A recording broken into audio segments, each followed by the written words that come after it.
Hi, everyone. We are just going to wait a few minutes while people come online. But in the meantime, a little bit about the functionality that's available to us today.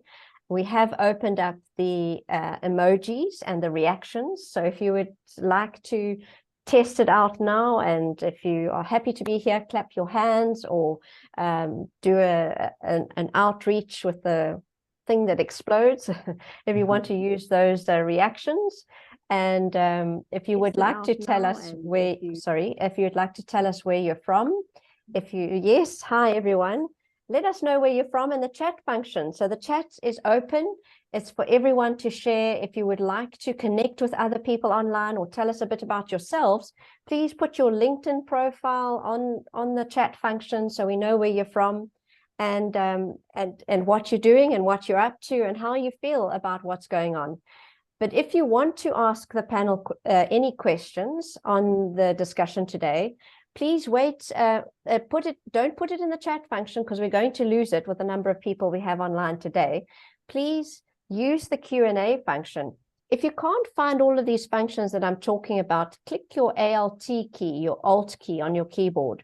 That will bring up the functionality for you. So in the Q&A function, please pop your questions in there. We're going to have quite a bit of time at the end of the colloquium to ask your questions of the speakers. And for those who are regulars at the GGA, we might even reach out to you to see if you don't want to ask your question in person. So please watch your chat box. I might be reaching out to you to see if you are willing, if it's not the early hours of the morning and you're still getting dressed, if you are willing to join us live to ask your questions of the speakers. We are live streaming to YouTube. So if anyone hasn't been able to register or join and they're trying to contact you in terms of how they can join, they're welcome to go to our YouTube channel. If you type in @GoGovern, as in good governance, GoGovern, you'll be able to get to the Good Governance Academy website. For those people who don't know about the Good Governance Academy, Professor King founded the Good Governance Academy in 2019. We bring together thought leaders like we have on the webinar today, global thought leaders, to talk about critical business issues, essentially to educate the educator. In other words, to provide up-to-date current thinking to leadership of organizations, as well as the educators in business schools and formal education facilities, and also our professional membership bodies and professional associations who are our members or our support members, as we call them. Today, the Good Governance Academy has colloquia twice a year, and we have a presence in 137 countries. It's debatable in terms of how many people we're actually accessing or are coming to watch our videos and our webinars, but we generally in a year have more than 20,000 people, unique individuals joining our webinars and our events and our colloquia during a single year period. So thank you everyone for being here today. We are going to start then with Professor King to introduce the topic of today's webinar. Thank you. Thank you very much, Karen, and good morning to everybody. Good afternoon, and maybe good evening to some of you. Today's talk is focused on the public sector. And the public sector in every jurisdiction in the world is of great importance because it happens in most jurisdictions to be one of the biggest investor in infrastructure, for example, and one of the biggest employers. And the expectation from the citizenry of a country is such an entity should act ethically and should be transparent in what it's reporting and should act believing what it's doing is in the best interests of the citizens of the country. Our mission, the GGA, is about thought leadership in governance itself and critical business issues, as Karen has said. As previous colloquia have shown, through our support members such as the AICPA, the ICAEW, IOD, UK, IOD, India, etc. We have 181 support members around the world. Our last colloquium, in the summary of what happens with our speakers, Carolyn summarizes and I edit, and the summary goes to our support members who send it to their members. So that summary of our last colloquium went to 4.8 million directors, accountants, and other professionals in 137 countries. So you can see the reach of the GGA and the importance of spreading the kind of knowledge and things we're going to talk about today. So the public sector, the beneficiary of what happens with public sector entities, needs an understanding and engagement with public sector entities to ensure that they are actually acting with good governance and transparently reporting. We've had our corruption experiences in South Africa, where Karen and I reside, and we had a commission under our then Chief Justice, Justice Zondo, called the Zondo Commission. And the evidence showed that a family of persons, together with certain politicians, had actually captured parts of the state and parts of the entities of the state, such as our energy provider. And so citizens need to be informed about what is happening and need to engage with these public institutions and protest if necessary, if it is seen that corruption is happening and or they're not reporting in a transparent manner, and the public is not satisfied with what is happening. Today, we will learn from experts about the mechanisms that support ethical governance and how we need to educate our citizens on good governance by the public sector and the adverse impact on them when this does not happen. Our speakers today will explore the setting of high standards of governance for the public sector and empowering citizens with knowledge to hold institutions accountable. I hope it will inspire every citizen in the countries online to champion quality governance, integrity, and transparency in our public sectors. In South Africa, we have legislation, the Public Finance Management Act of 1999. It deals with the public finance management situation for expenditure, accounting, and reporting for public entities. It goes against the premise of the King report, King Committee, which I chaired for 27 years and assumed my name, because I said, and we said, that the code, there should not be legislation about this code, because many people call for it to have teeth with parliamentary approval. And my stance was actually peer pressure and market forces is a better way of enforcing the quality of governance than by passing laws and saying you shall act ethically. How does one really enforce that? Subordinate legislation is a different matter.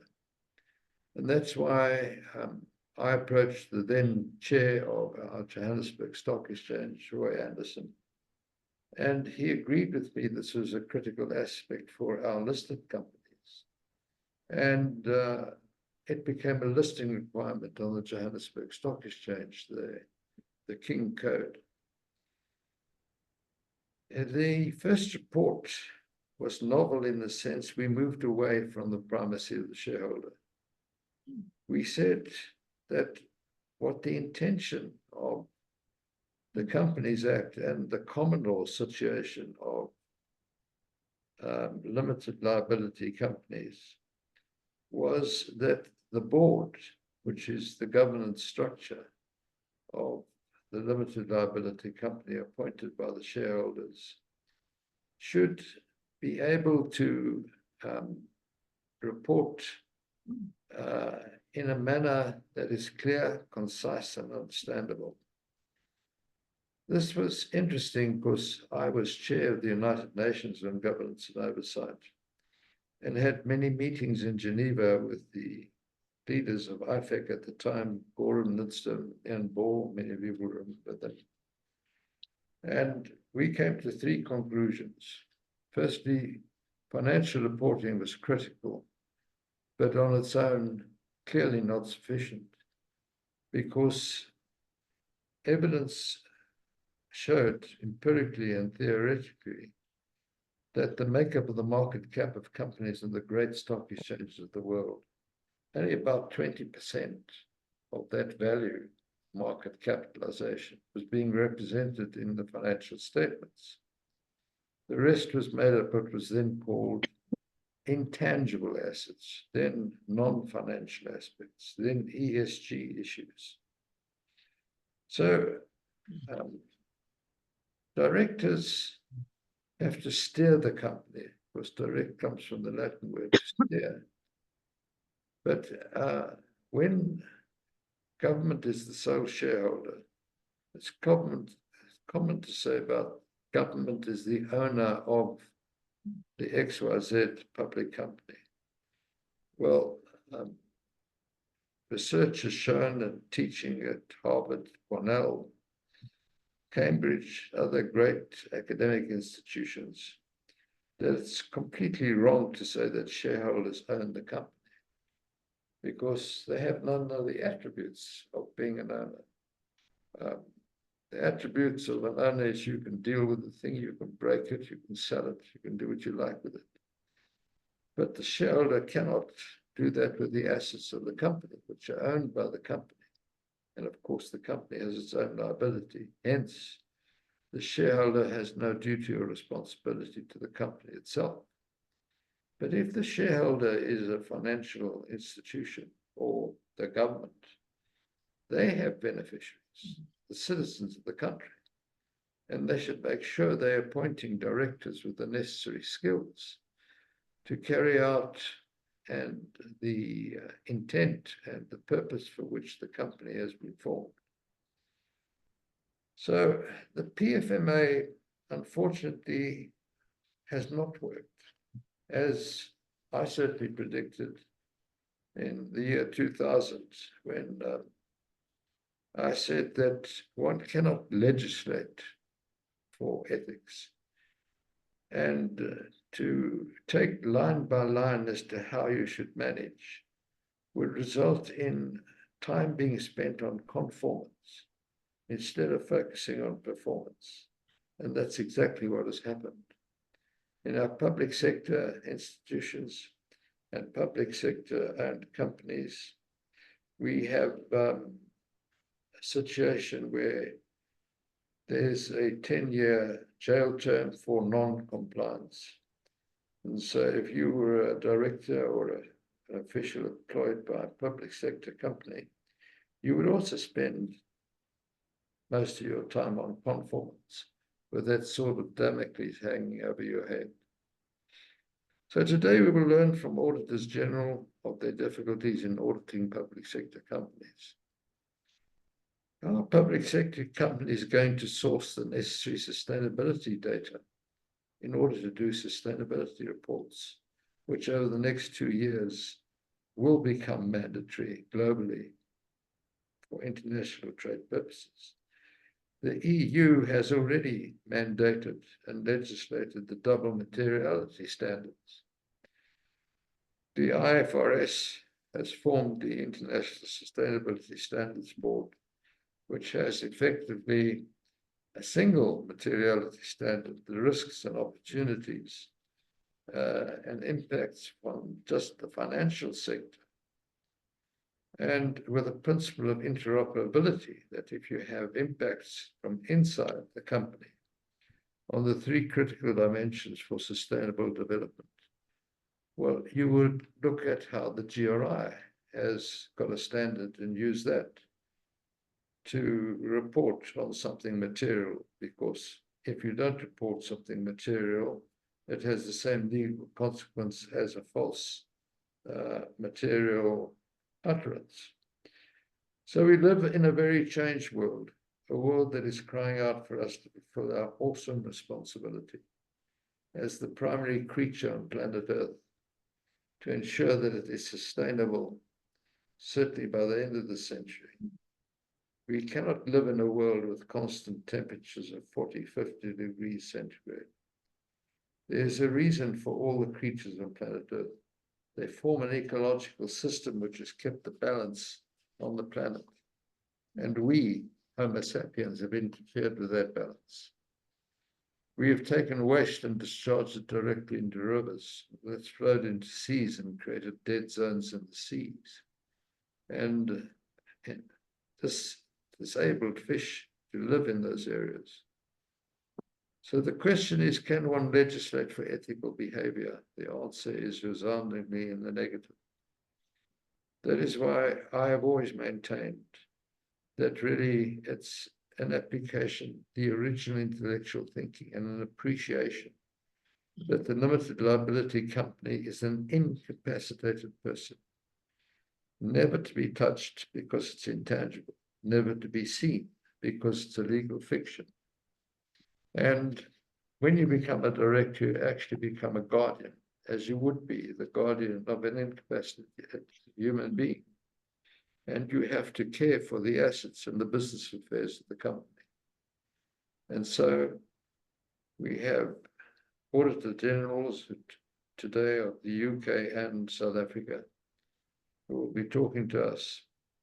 So the government has the duty to appoint directors with the necessary skill for the citizens of a country, not to appoint directors who may be supportive of the political party making up the government of the country, because that actually fails in their duty in the best interest of the beneficiaries.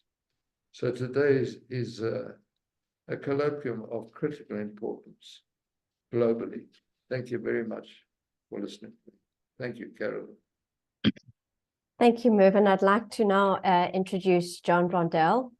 Really good introduction. Thank you, Mervyn. John, would you like to take over? Thank you. Yes, please. Thank you. And if I could have the slides, please. But in the meantime, thank you, Mervyn. Good morning from the OECD in Paris. It is a great pleasure to be with you this morning. I thank the Good Governance Academy for this kind invitation. It is a real honor to be the first speaker at the first event devoted to public sector issues that the Good Governance Academy has. So a double thank you. The importance of our governments and public finances has been very well stated in the introduction. And we face a number of challenges in this area. I will be focusing on public finances. We have high deficits and high debt. This was the situation before COVID. COVID only made it worse. We have large and compelling spending pressures. We have healthcare, social care, aging of the population, the green transition, national defense, the list goes on and on. At the same time, we need to focus on fiscal sustainability issues. We cannot continue running deficits and ever larger debts. So we need to reconcile these two, the large spending pressures and the need for fiscal sustainability. Difficult decisions will need to be made. And by definition, strong political will is necessary. But what aggravates the situation very fundamentally is that there is almost a total lack of public understanding of these issues. Next slide, please.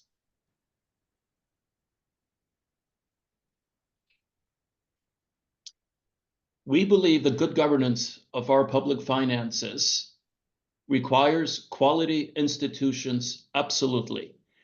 But it also requires empowering public understanding. I will be focusing on empowering public understanding in my presentation, and I think this picture captures it well. The quality budget institutions are represented by the boat, and the empowering public understanding is represented by the rowing. Only both of them are absolutely critical, and only by both working together are we likely to achieve the desired results. Empowering public understanding is absolutely fundamental, and this is critical to our work at the OECD on good governance for public finances. Next slide, please. So what do we mean by empowering public understanding? I have grouped them into 4 categories here. The first is we need strong fiscal advocates. We need to promote public fiscal literacy among the public.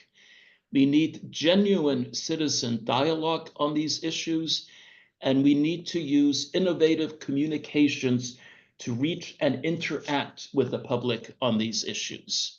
And I will now briefly go through each of these 4. Thank you. If you could move to the next slide, please. So on fiscal advocacy, it is clear that we need fiscal advocates that go out there publicly, state the challenges we are facing, the fiscal risks that we face if we don't do anything, that the earlier we take action, the more likely we are to succeed. It is absolutely critical to have fiscal advocates, but who should be these fiscal advocates? It is very clear that it is not the Ministry of Finance. It is hard to imagine shortly after a budget being published or presented to Parliament by the Minister of Finance that another arm of the Ministry of Finance would come out about challenges that the budget that was just introduced may not be in accordance with. So the Ministry of Finance is not in a good role to be fiscal advocates in this context.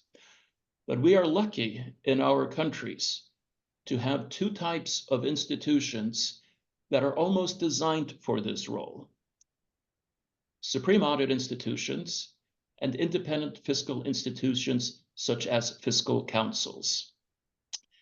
We believe they need to embrace the spotlight more, be provocative, grab attention, to focus attention on these issues.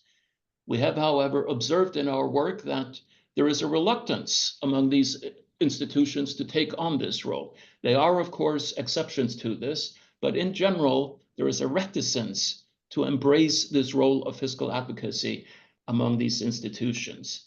So we here at the OECD, when we interact with these bodies, we say, if not you, if not audit offices, if not fiscal councils, if not independent fiscal institutions, then who? But we are not asking these bodies to advocate a specific policy action in order that you should raise this tax, you should cut this program. It is simply to raise awareness of the need to take action. Next slide, please. On fiscal literacy, I think at the outset, it's probably fair to say that most of us on this call are experts on public finance issues. That is not very representative of the public. The public faces challenges for fiscal literacy. Elected officials face challenges for fiscal literacy, and the media faces challenges when it comes to fiscal literacy. When we have discussions with the public, most people are incredibly surprised in OECD countries to find out that the largest single area of public spending goes on interest on the debt. That is the biggest surprise for most people. Then we go and ask people, what do you think the government is spending your money on? And the list that people come up with about what the government is spending money on is so far, far away than the reality that we need to communicate much better to the public than we do. We tend to communicate with the public as experts, but they are not experts on these issues. We need to adjust our communication. In one of our more memorable interchanges, a person said that when the Ministry of Finance is speaking to me about fiscal issues, they may as well be speaking in a foreign language. It is ununderstandable. when it comes to elected officials, if you look at the profile of elected officials, they can be lawyers, they can be doctors, they can come from many professions. What they are generally not is budget and public finance experts. So they face many of the same issues at the public when they are dealing with public finance issues. But it is a narrower group that we can focus on to enhance their literacy. There is training in most of our countries for members of parliament when they join parliament and when they start working on budget and public finance committees. But that training, we have found out, is very much focused on the procedures of budgeting, the procedures of auditing. It is not focused on the substantive issues that they are dealing with.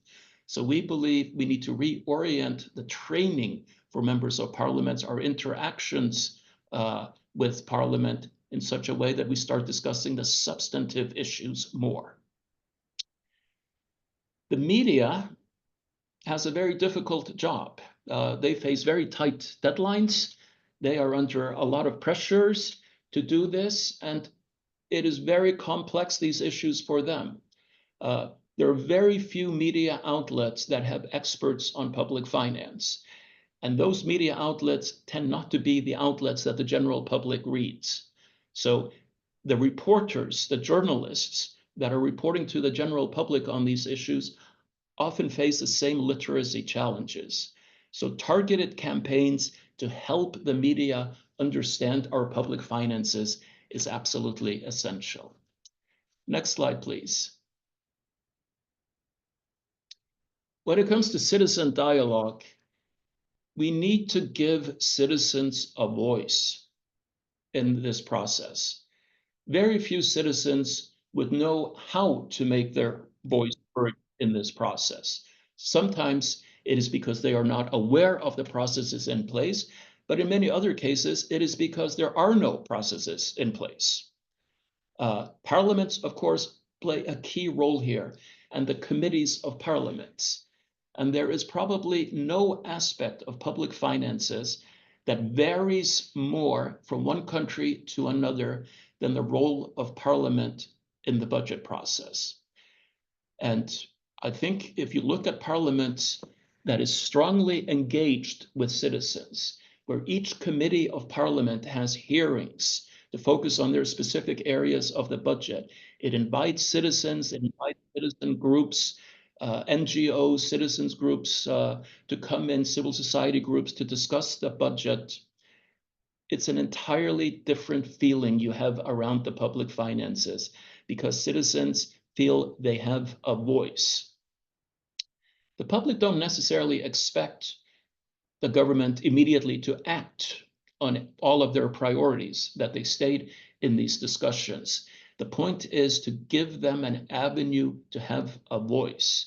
That is a genuine dialogue, that the government understands what they are saying, they understand the pressures, and they may very well have an impact on how the government reorients its program going forward. But it cannot be, and empowering public understanding cannot just be a one-way street. There needs to be an avenue for citizens to also talk back, if you will, to governments. And the last item that I would like to talk about is innovative communications. So if we could have the next slide. Normally, when we talk about innovative communications, it is in a negative context, the negative aspects of innovative communications, the social media, what it's doing to our democracies, what it's doing to our societies. But this is also a great opportunity to interact with different groups in society that maybe we have not been able to reach before. And I think governments need to embrace this much more than they do currently in the area of public finances. If I take an example just with ChatGPT, you can ask ChatGPT anything at the moment. You can ask it anything about public finances at the moment. How much does the government spend on this? What are the largest spending programs of governments? Anything that you may imagine. How do I interact with the budget process if I want to? In almost every case, you would probably get the wrong answer now. So it is imperative for governments to organize their databases on public finance in such a manner that when you ask a question, you get the correct answer or are more likely to get the correct answers. And just to have this as another vehicle to interact with citizens. So with that, and the next slide, please. I just thank you very much for your kind attention. This is a new area of work at the OECD, which I think chimes very well with what you said in your introductions, Mervyn. Sort of having laws in place, having rules in place is not enough. You need to have their implementation, a focus on it. And I think it's very similar here. Institutions are fundamental, but you need to have a public understanding of these issues to drive success. So thank you very much again for the kind invitation and your kind attention.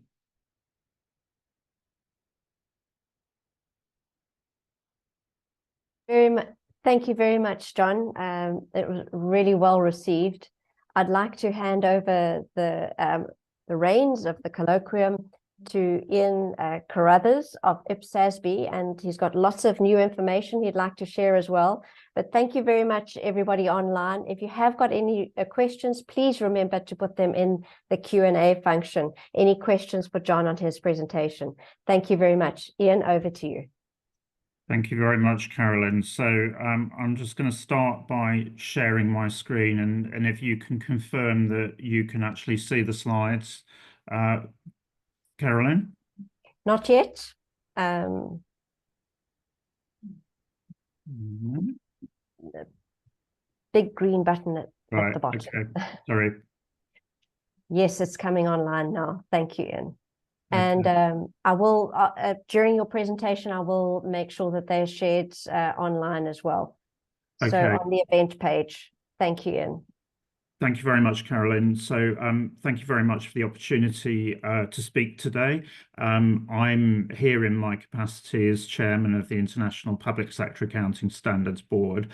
But in terms of the presentation, I also want to set standards in the broader context. I think, as Professor King said in his introduction, financial reporting is very much part of the picture, but it's very much not the whole story. So what I also want to do is set in the context of good governance for the public sector. And this was an area that the International Federation of Accountants worked together with the Chartered Institute of Public Finance and Accountancy on to produce the International Framework for Good Governance in the Public Sector. And Professor King very kindly provided the foreword for that. So I'll refer to that. Also some work on the whole system of public financial management, which CIPFA did. All of which brings together that whole picture of governance and public financial management.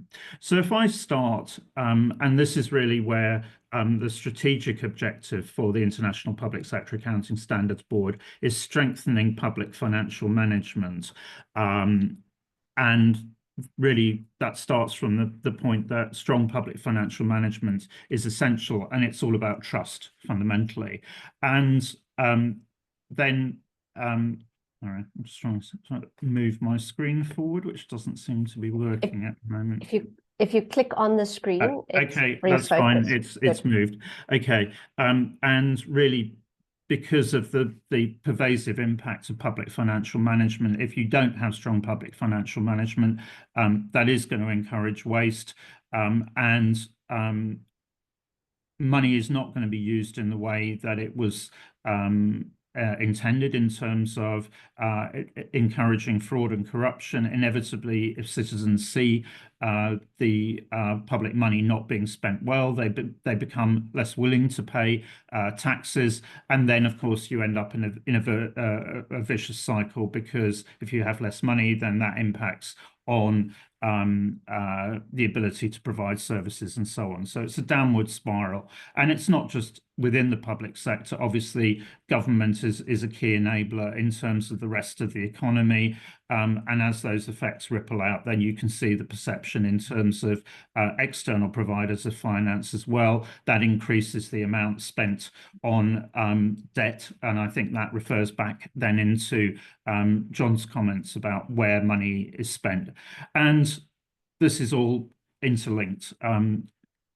You can't, if you don't have you can't have strong public financial management without strong governance. If you don't have strong governance, that's going to impact on public financial management.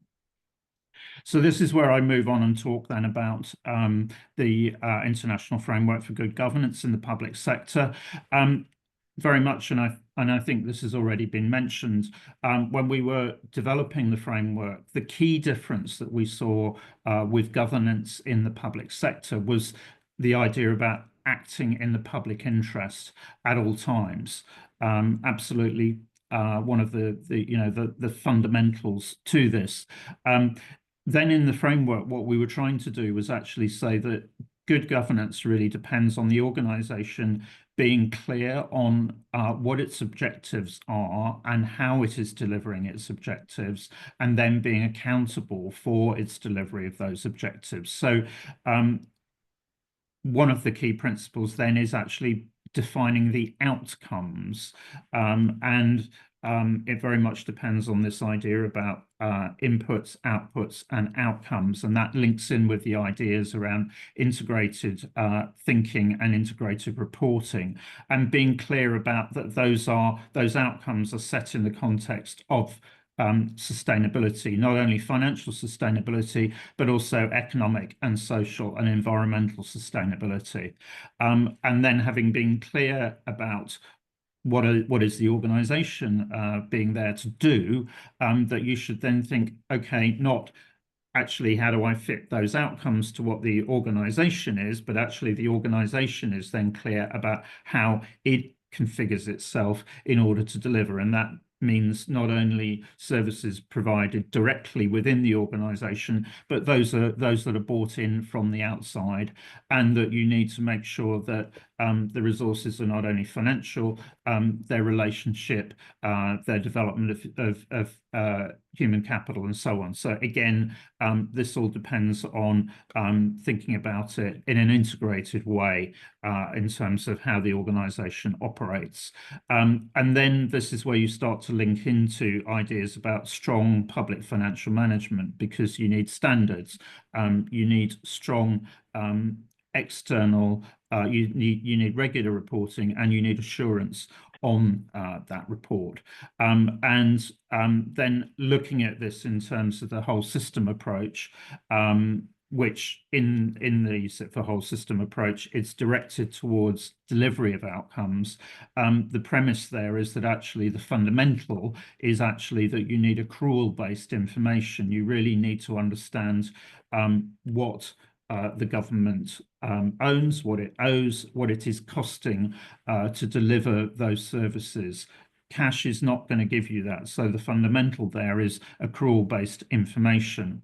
And I mentioned there the role of strong financial reporting standards, as well in terms of regular publication of information and the importance of scrutiny of that information. That's not just scrutiny internally within the organisation, it's also external scrutiny, and that's where the framework of strong external and independent external audit, but also scrutiny in terms of legislature, committees, and therefore then accountability back to the public comes in. So that's really the framework that the whole system advocates. And the key there, and I think this goes back to earlier points, is that not that you can strengthen any one part of the framework, it's actually about how the whole framework, both governance and public financial management elements, come together. So it's not enough just to strengthen the budget processes. Actually, you need the right standards, you need the right systems, and you need, above all, you need the right governance around it. So then bringing it back to the role of international public sector accounting standards. we see this as very much in terms of credibility, in terms of being held to account. What you see amongst a number of governments that have actually implemented international standards.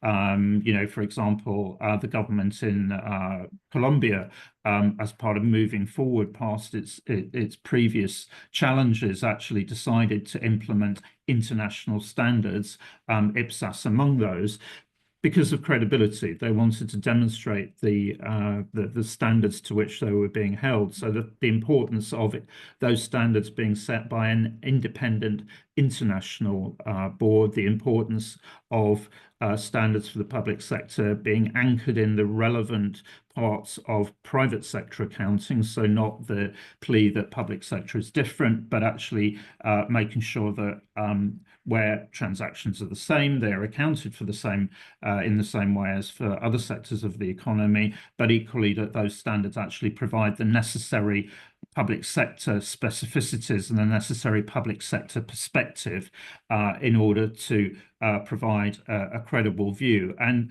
that being part of transparency, and that rippling back to where I started in terms of trust, and that that transparency is being transparent to those who have approved the finance, so that's to the legislature, but also then through that to the electorate. And I think John made the very powerful comments there in terms of how you actually not report the detail, but how you provide the bigger picture to enable people to understand that and to comment on that. I think that's very important.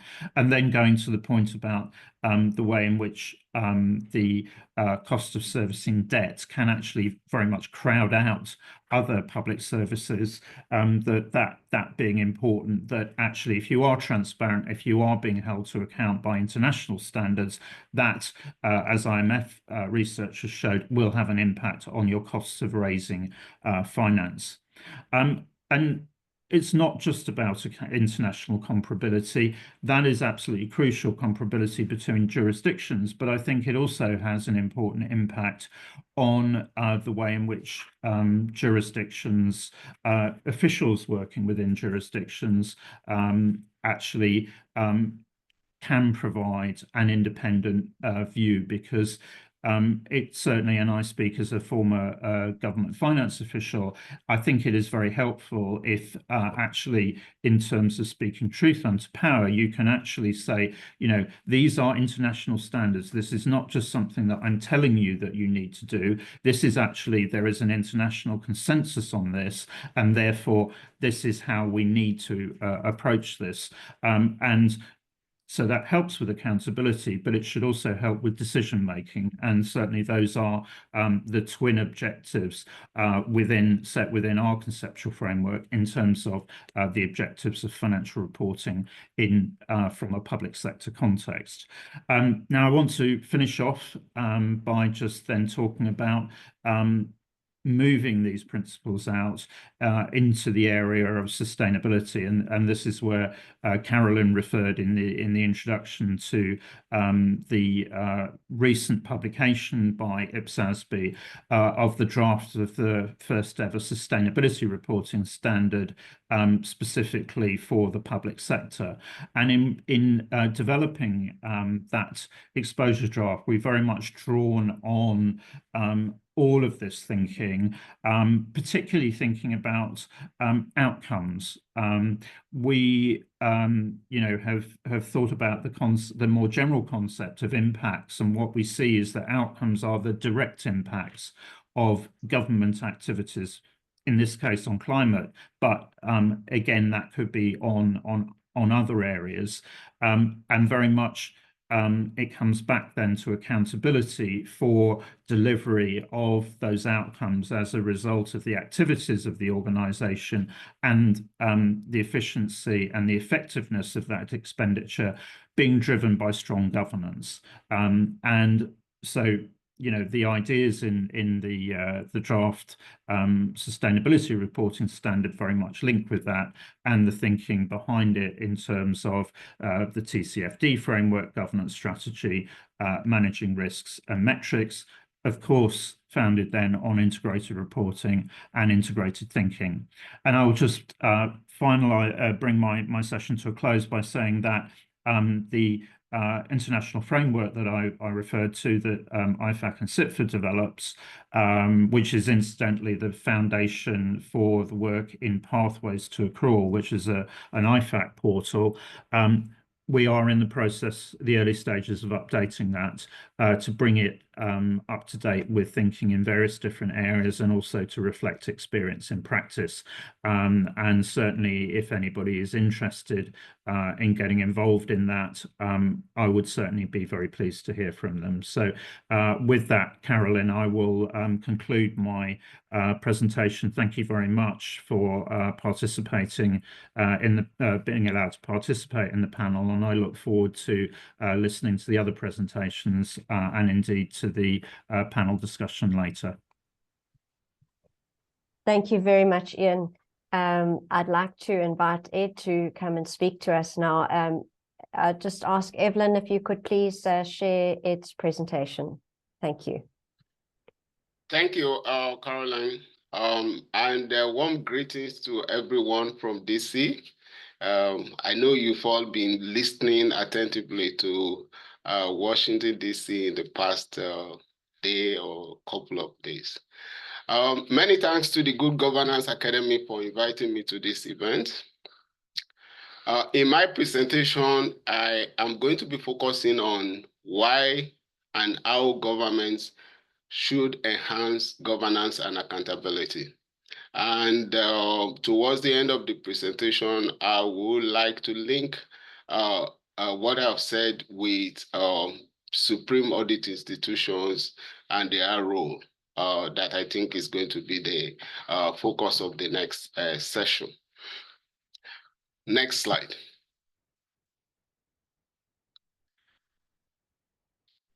The issue of trust or lack thereof made headlines in the aftermath of the 2008 financial crisis. Trust in public institutions became really very prominent with the rise of social media. And it has been topical since the COVID-19 pandemic in 2020. There are various statistics on trust in government, but I'm just going to focus on two of them. But all the statistics point to the fact that trust in government is low. And as Ian was saying earlier on, a lot of what government do, like public finance and stuff like that, is really geared toward increasing trust. So we have a publication from OECD focused on OECD countries in 2023. It showed that trust in OECD countries is low. Trust in national governments.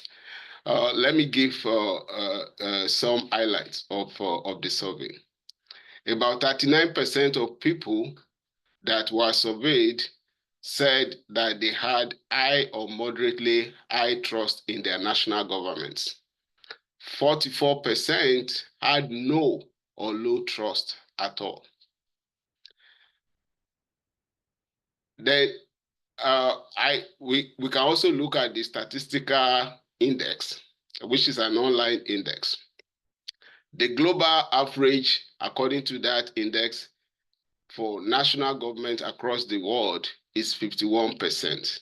You see that that is very similar to the 39% that has high or moderately low, high or moderately high trust in national governments in OECD countries.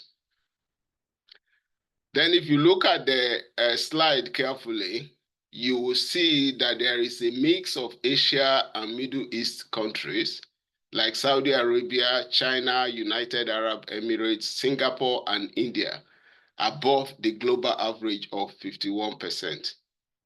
In the same way, if you look at the right-hand side of the slide, you will see that many Western democracies and notable African and Latin American countries scored below the global average. I know many of you will have different questions on your mind as to why China is there, why United Arab is there, or why South Africa or Argentina is ranked in that manner. But let's try and unpack this issue of trust. Next slide. So question is, why is trust in government low? To better understand this, let's look at the drivers of trust. And again, I'm going to go to the framework that OECD provided, because I looked at the various OECD framework for evaluating trust. I think the one provided by OECD is really very self-explanatory.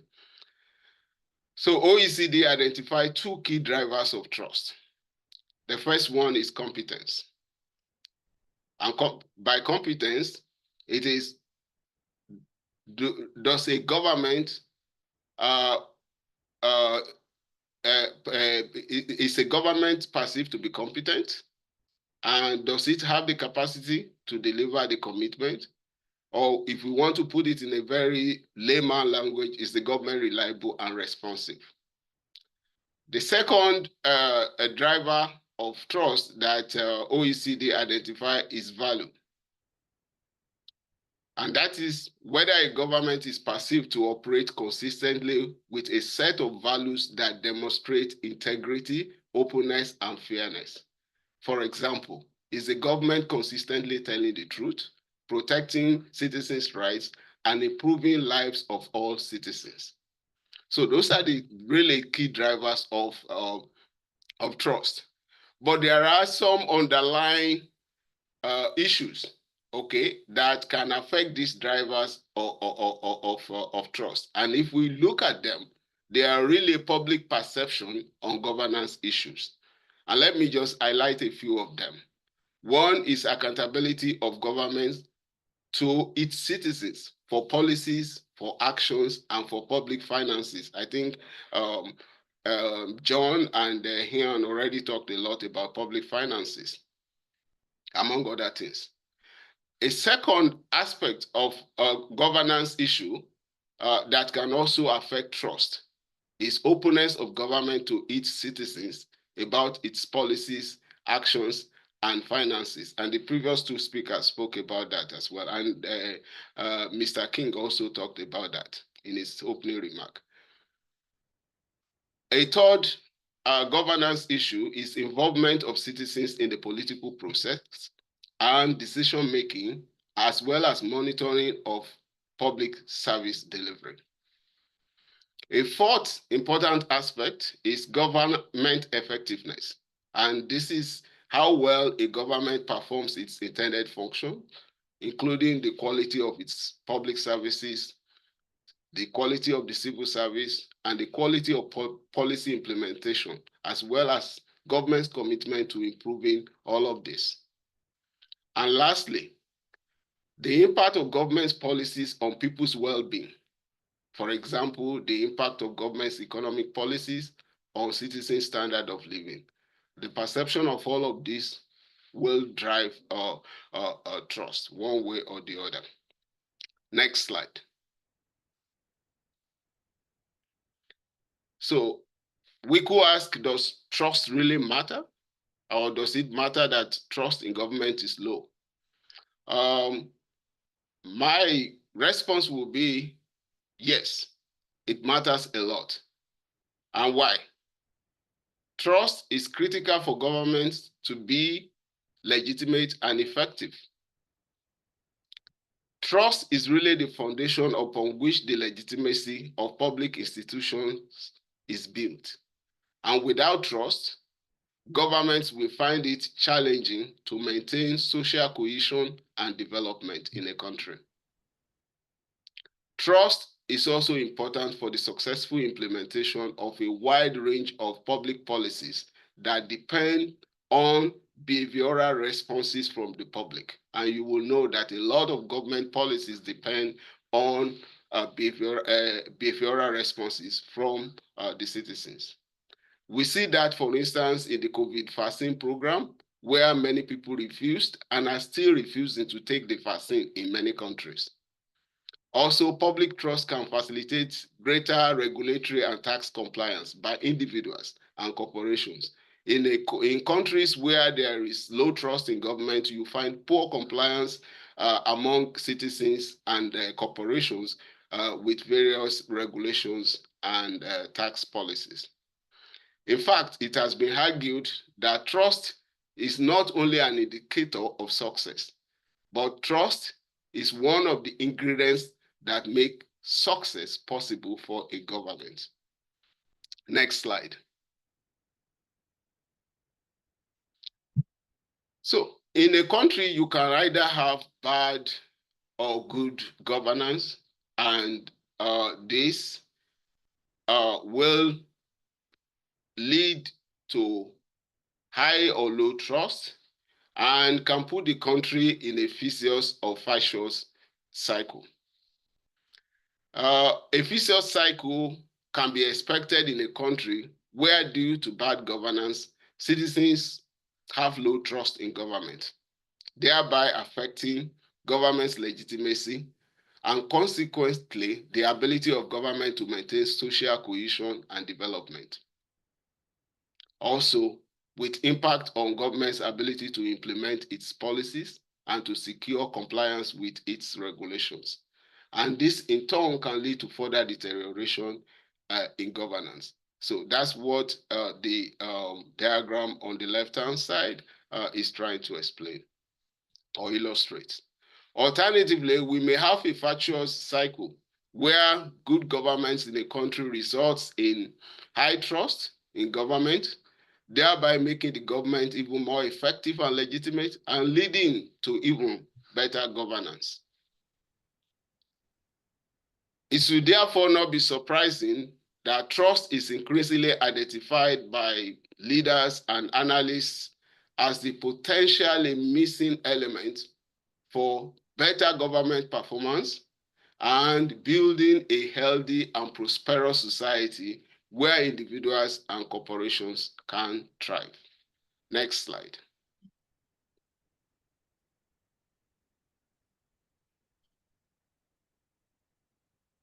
To ensure that a country is on the virtuous cycle path, it must improve governance and accountability to create what we will call public values.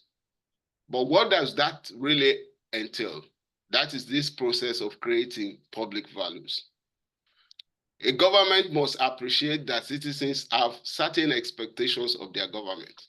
And everyone connected from around the world today, you have certain expectations of your government. And this may vary from countries to countries.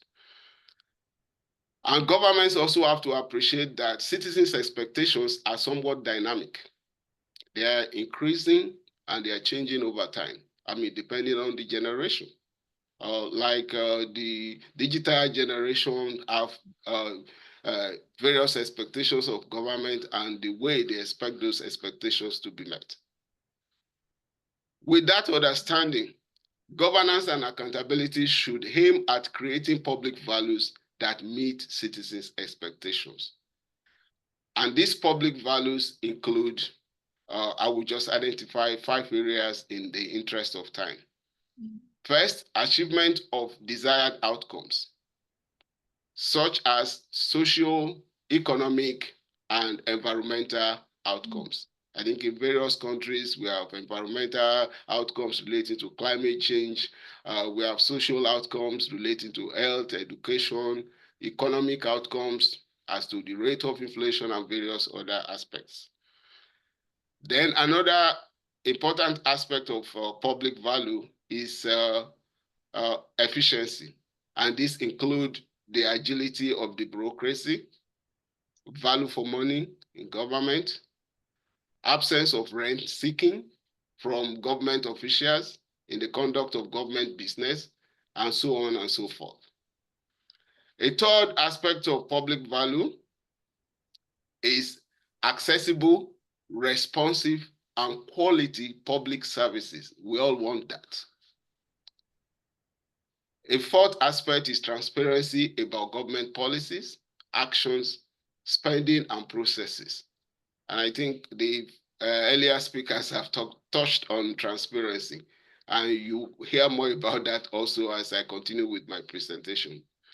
A fifth area of public value that I would like to identify is public processes that allow citizens to contribute to decision-making and monitor implementation. Participation is really an important public value that governance and accountability process needs to ensure.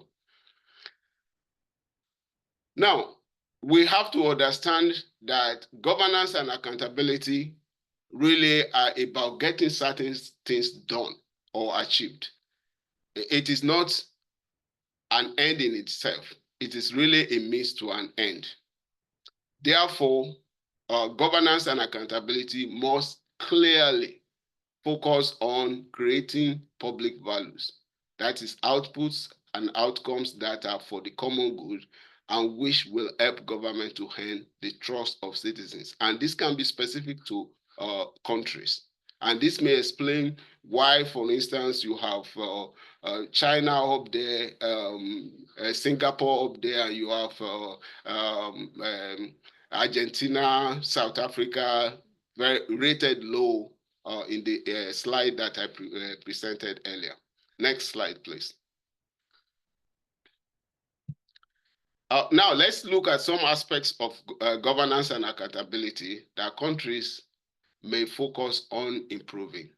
I want to start by saying that these are just some areas that I'm highlighting. These are not necessarily all the areas that government needs to focus on. And depending on the country where you are coming from, some of these may be relevant. Some of these may already have been addressed by your government, so it may not be something that your country needs to focus on. So first is transparency. And as I said, this is something we'll continue to talk. I will continue to mention in my presentation, and other earlier speakers have spoken about it. But when we talk about transparency, we are talking about a range of things, including, for instance, the enactment and implementation of rights to information laws that give citizens the right to access government information to better hold government accountable. This is fundamental. Right to information. Also, important in the area of transparency is transparency of public finances, including increased transparency for budgeting, financing, budget execution, and reporting. Second area or aspect is government operations and service delivery. And this includes strengthening of systems for government operations to deliver those services and reforms to improve the accessibility and quality of public services, including, for instance, public sector digitization. Also, strengthening of subnational governments' capacity to improve public service delivery and accountability is very important because there are studies that show that the closer the service provider is to those that are receiving the services, the better, and the better that they can also be held accountable. A third aspect of governance and accountability that needs to be improved is citizen engagement or citizens empowerment. Various initiatives to empower citizens and to promote citizens' participation in service delivery, including service delivery decision-making, implementation, and monitoring. A fourth aspect is the rule of law. And in many countries, this is broken. So we are talking about initiatives to improve the independence, accountability, transparency, and efficiency of justice institutions, and also to provide legal empowerment for citizens, resources for citizens to be able to seek redress through the justice system. Fifth aspect is initiatives to fight corruption. Mr. King mentioned corruption. in his opening remark. This is an issue in many countries, and it's an age-long problem. And part of what needs to be done is reforms to eliminate incentives for corruption in the public sector, and also strengthening of various institutions of accountability to deter and detect corruption.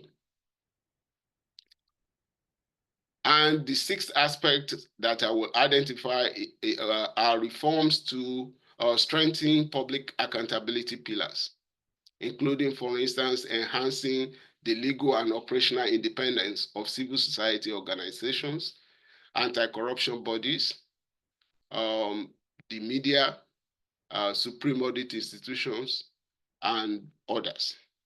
Next slide. So, but how can countries improve governance and accountability? To improve governance and accountability, I will say requires a multi-stakeholder approach. And every stakeholder group is important, as each brings important perspectives to the table. We could talk about national stakeholders and international stakeholders. With respect to national stakeholders, we have state actors, including the various arms of government like parliament, the executive, the judiciary. And we also have non-state actors in a country like citizens, NGOs, and the private sector. These national stakeholders can bring pressures for change in various forms.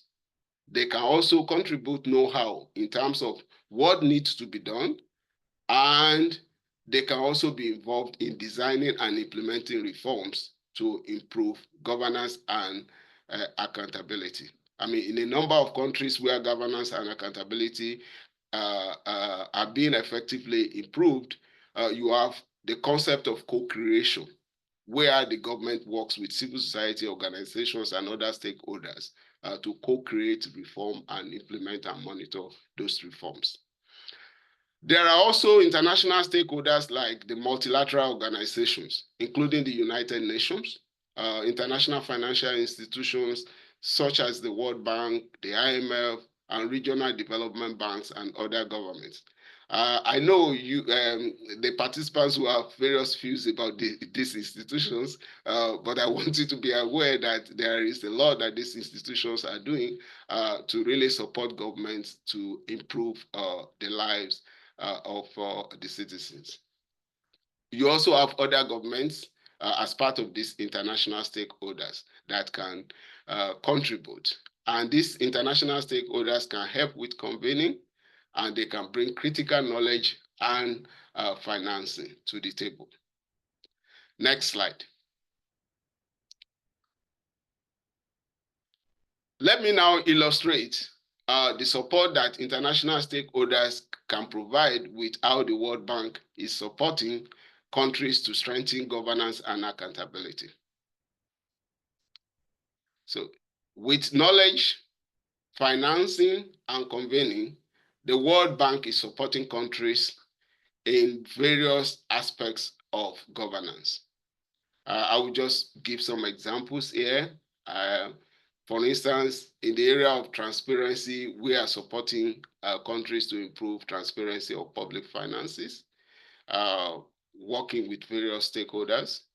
Also improving government operations and service delivery, and strengthening subnational government capacity. We have a range of operations that are focused on improving PFM that Ian talked about earlier on, improving procurement, improving human resource management, and also programs that are focused on really improving capacities of regional and local governments, so that they can better deliver services.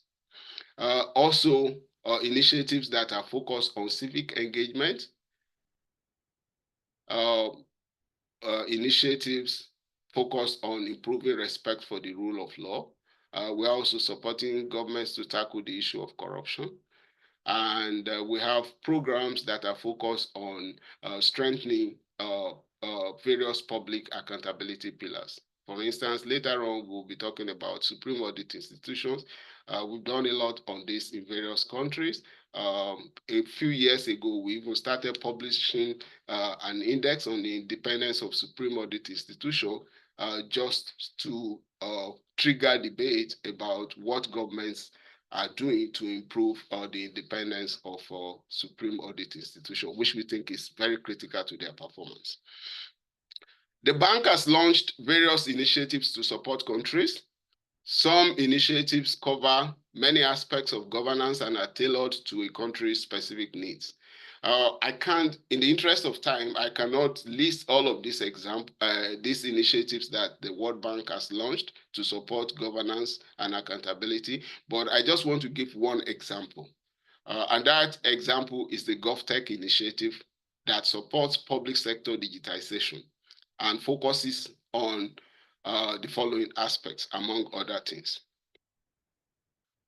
The first one is improving government operations.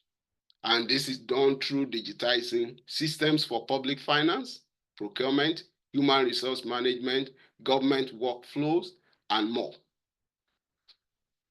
GovTech initiative is also helping government to improve service delivery through taking a citizen-centric approach to digitizing public service delivery to citizens and corporations, including, for instance, social services, licensing, registrations, and more. Another aspect that the GovTech initiative is focusing on is improving transparency of public finances, procurement, service delivery. Because the GovTech help to digitize all of this, then more information also can be easily made available on government websites and through various platforms. Another aspect of GovTech is strengthening citizens' engagement through, for instance, digitizing platforms for crowdsourcing ideas from citizens and also receiving citizens' feedback. And finally, is tackling corruption. For instance, through the use of technology to reduce human intervention in service delivery and also human interactions in various forms. So that when things can be, for instance, to ask for rent or bribe, really, in a lot of cases, require human interaction, physical human interaction. To the extent that you can minimize that, you can also be able to reduce corruption. Last slide. And so, let me conclude my presentation by emphasizing really the importance of Supreme Audit institutions that we are going to be talking about in the next session in governance and accountability. Good governance requires robust public accountability. The Supreme Audit institution is a critical link in the public accountability chain. And countries with weak Supreme Audit institutions will most likely have weak public accountability, considering that the accountability chain will be as strong as its weakest link. So if the Supreme Audit institution is weak, then you're going to have weak public accountability in the country. So in a sense, strong and effective Supreme Audit institution, I will conclude, is a core element of good governance and accountability that is focused on public value creation that earns citizens. And that's why, as a bank, we've prioritized supporting the strengthening of Supreme Audit institutions in our engagement. Thank you. Back to you, Caroline. Thank you very much. That was a fabulous presentation, and I think everyone has been asking questions about how can they promote this transparency. And I did put in the chat that the Good Governance Academy, in the run-up to this colloquium, has been partnering with an organization called Partnership for Transparency, and we've had 3 of our series of 4 already on civil society's engagement on transparency and how to engage with the public sector in terms of access to information and transparency to engage and mobilize civil society to get far more involved in this. We have got 5 minutes before we're going to take a 5-minute break. So I would like to ask some questions from the Q&A. I'm going to just ask if our speakers could make themselves available.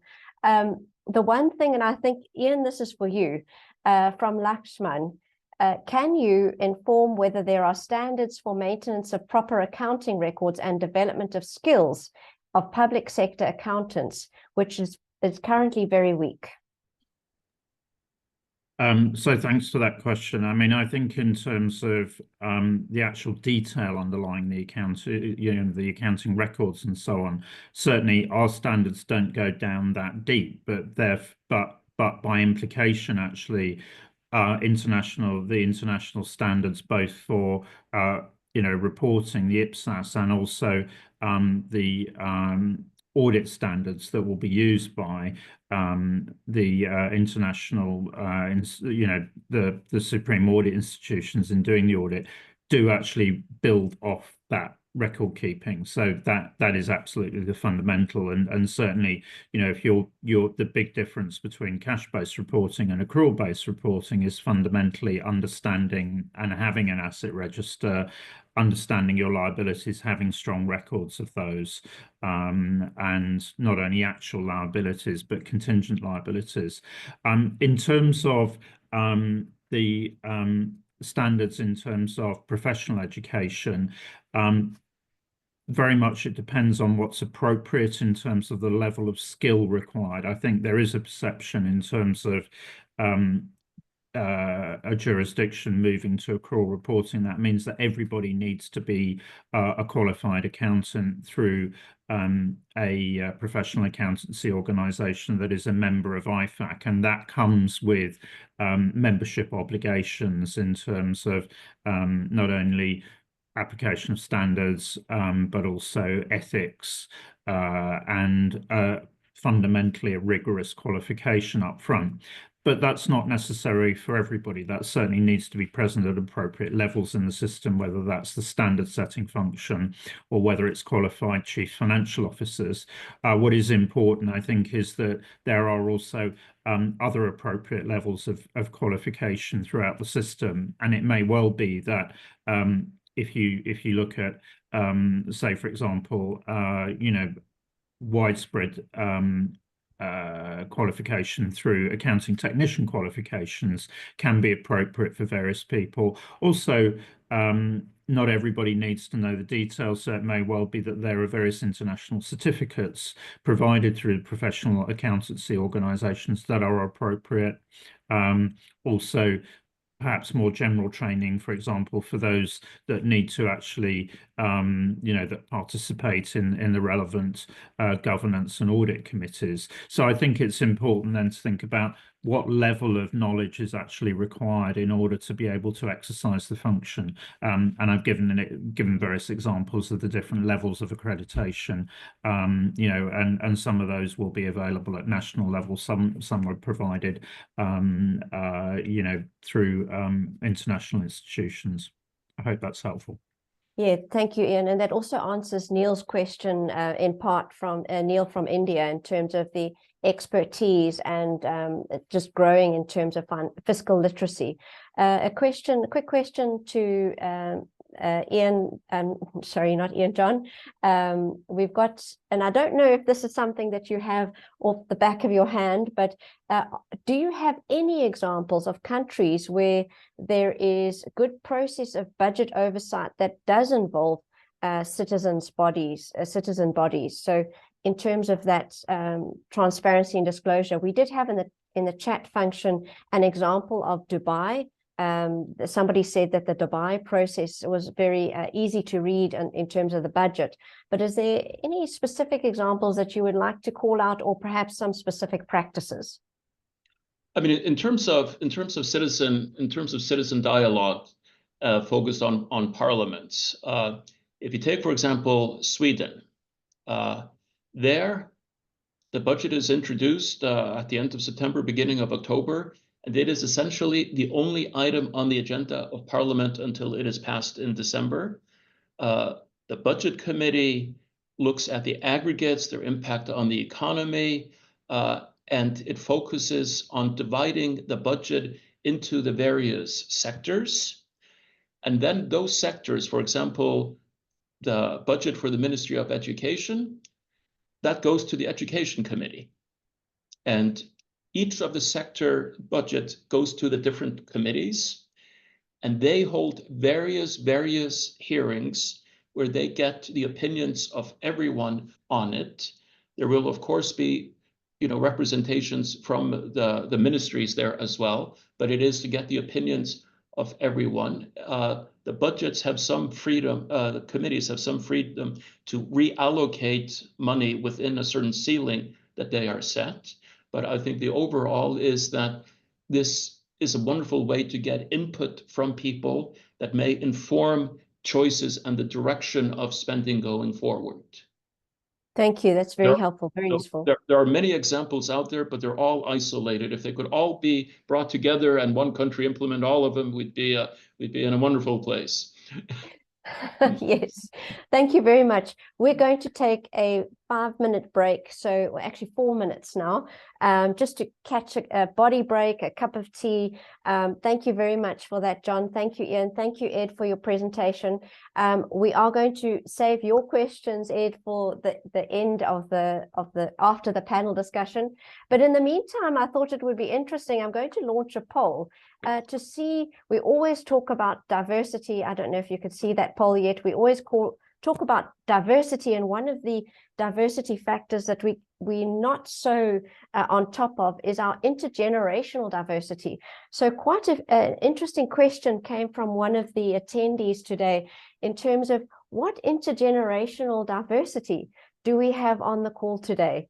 I would love for everyone to be able to participate, to just give us an indication on who is actually watching a colloquium, and then in terms of this very tricky subject, and it'll perhaps also give us an indication of those people who are trying to further educate themselves and to keep on top of the changing conditions. I see a few results coming up now. I will share them with you, but we can have some guesses. Perhaps in the chat function, you can guess which category do you think is the oldest? So is the most representative? Do you think it's in terms of the United States elections? They found that the majority of the winning party's voters were in the 45 to 60-year-old category. It seems to be that those were the people who were most out to vote in yesterday's United States elections. But perhaps on Tuesday's elections, but perhaps we can see what do you think the category is for people online today. So I'm getting a sense now we've got 60%, so 59, over 50s, so low intergenerational diversity, above 50, yes, 59, 50. So it's all the oldies that seem to be online today, trying to keep, I guess, updated and aware of what's going on. You'll be surprised. I'm getting some more votes coming in now. So we're up to 61% voted. There, Lindley is saying 40s. Godfrey saying, oh, okay, so we're pushing the age group down. Do you really think we have that kind of diversity? I think we've got some interns that perhaps are online or certainly new in the public sector. Maybe some students, certainly when you captured your industry information, when you told us, I'll give you some information at the end of the colloquium in terms of what industries we have represented. And there are educators as well as academics. And academics include, of course, university students, postgraduate students, etc. I'm going to end the poll now. You've got 5, 4, 3, 2, 1. Right, let's end the poll and I'm going to share the results. So there we go. So not a very big youth representation. Interestingly, the 30 to 39 age group, in fact, 30 to 49 makes up more than 50% of that of the survey. So of the 64% of people attending. So actually a younger, I would say, representative than what we guessed. We guessed in the 50 to 59 age category. So thank you very much, everybody. Late bloomers, Yasmina. Yes, late bloomers. Certainly, I think it's important for us to make the time. Often in today's busy world and busy times, we find at webinars, we are almost a luxury. Perhaps we feel like that we're not working. Perhaps we can have the webinar going while we do some other work, but be careful of the quality of that other work that you're doing. But thank you very much for joining us today, because this does seem like a luxury in today's world. Unfortunately, and welcome back to those people who are back, we have finished. So our speakers haven't been able to go for that body break. But welcome back. We did have a survey while you were away on your tea break. Thank you very much for participating in that.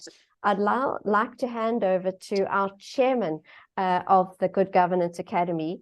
And Alan was also the past president of the International Federation of Accountants that Ian mentioned in terms of the, and I gave the links in terms of the access to pathways to accrual and various others papers.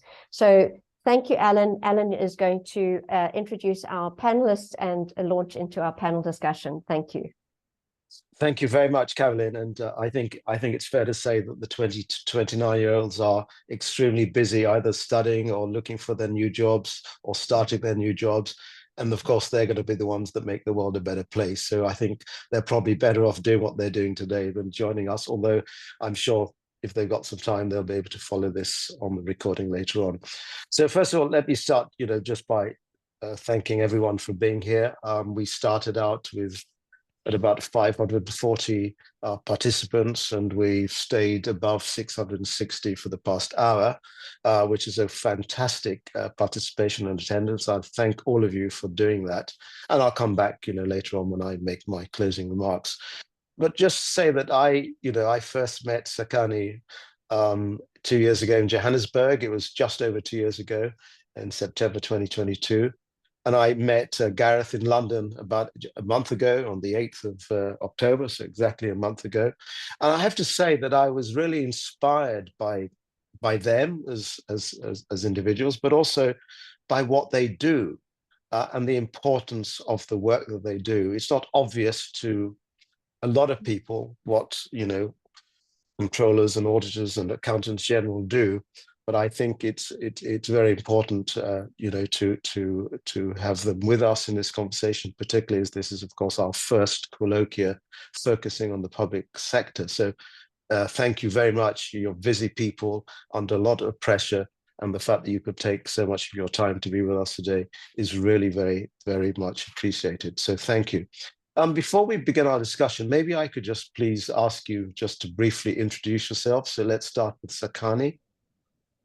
Thank you very much, Alan, and I want to greet all the participants in this panel. I've thoroughly enjoyed listening to the presentations that were given a few minutes ago. I am delighted to be here. My name is Tsakani Maluleke, the Auditor General of South Africa, and I have a role that gives me some scope to interact with other AGs in different parts of the world, including my colleague Gareth. So I'm really pleased to be sharing this platform with him. And thank you to the Good Governance Academy for making time and space for a conversation about the public sector. Thank you. Thank you, Tsakani. Gareth? Good morning from London, and thank you, Alan, for the introduction. Thank you to the Good Governance Institute for arranging this very important colloquium this morning. And hello to Tsakani. Good to see you too.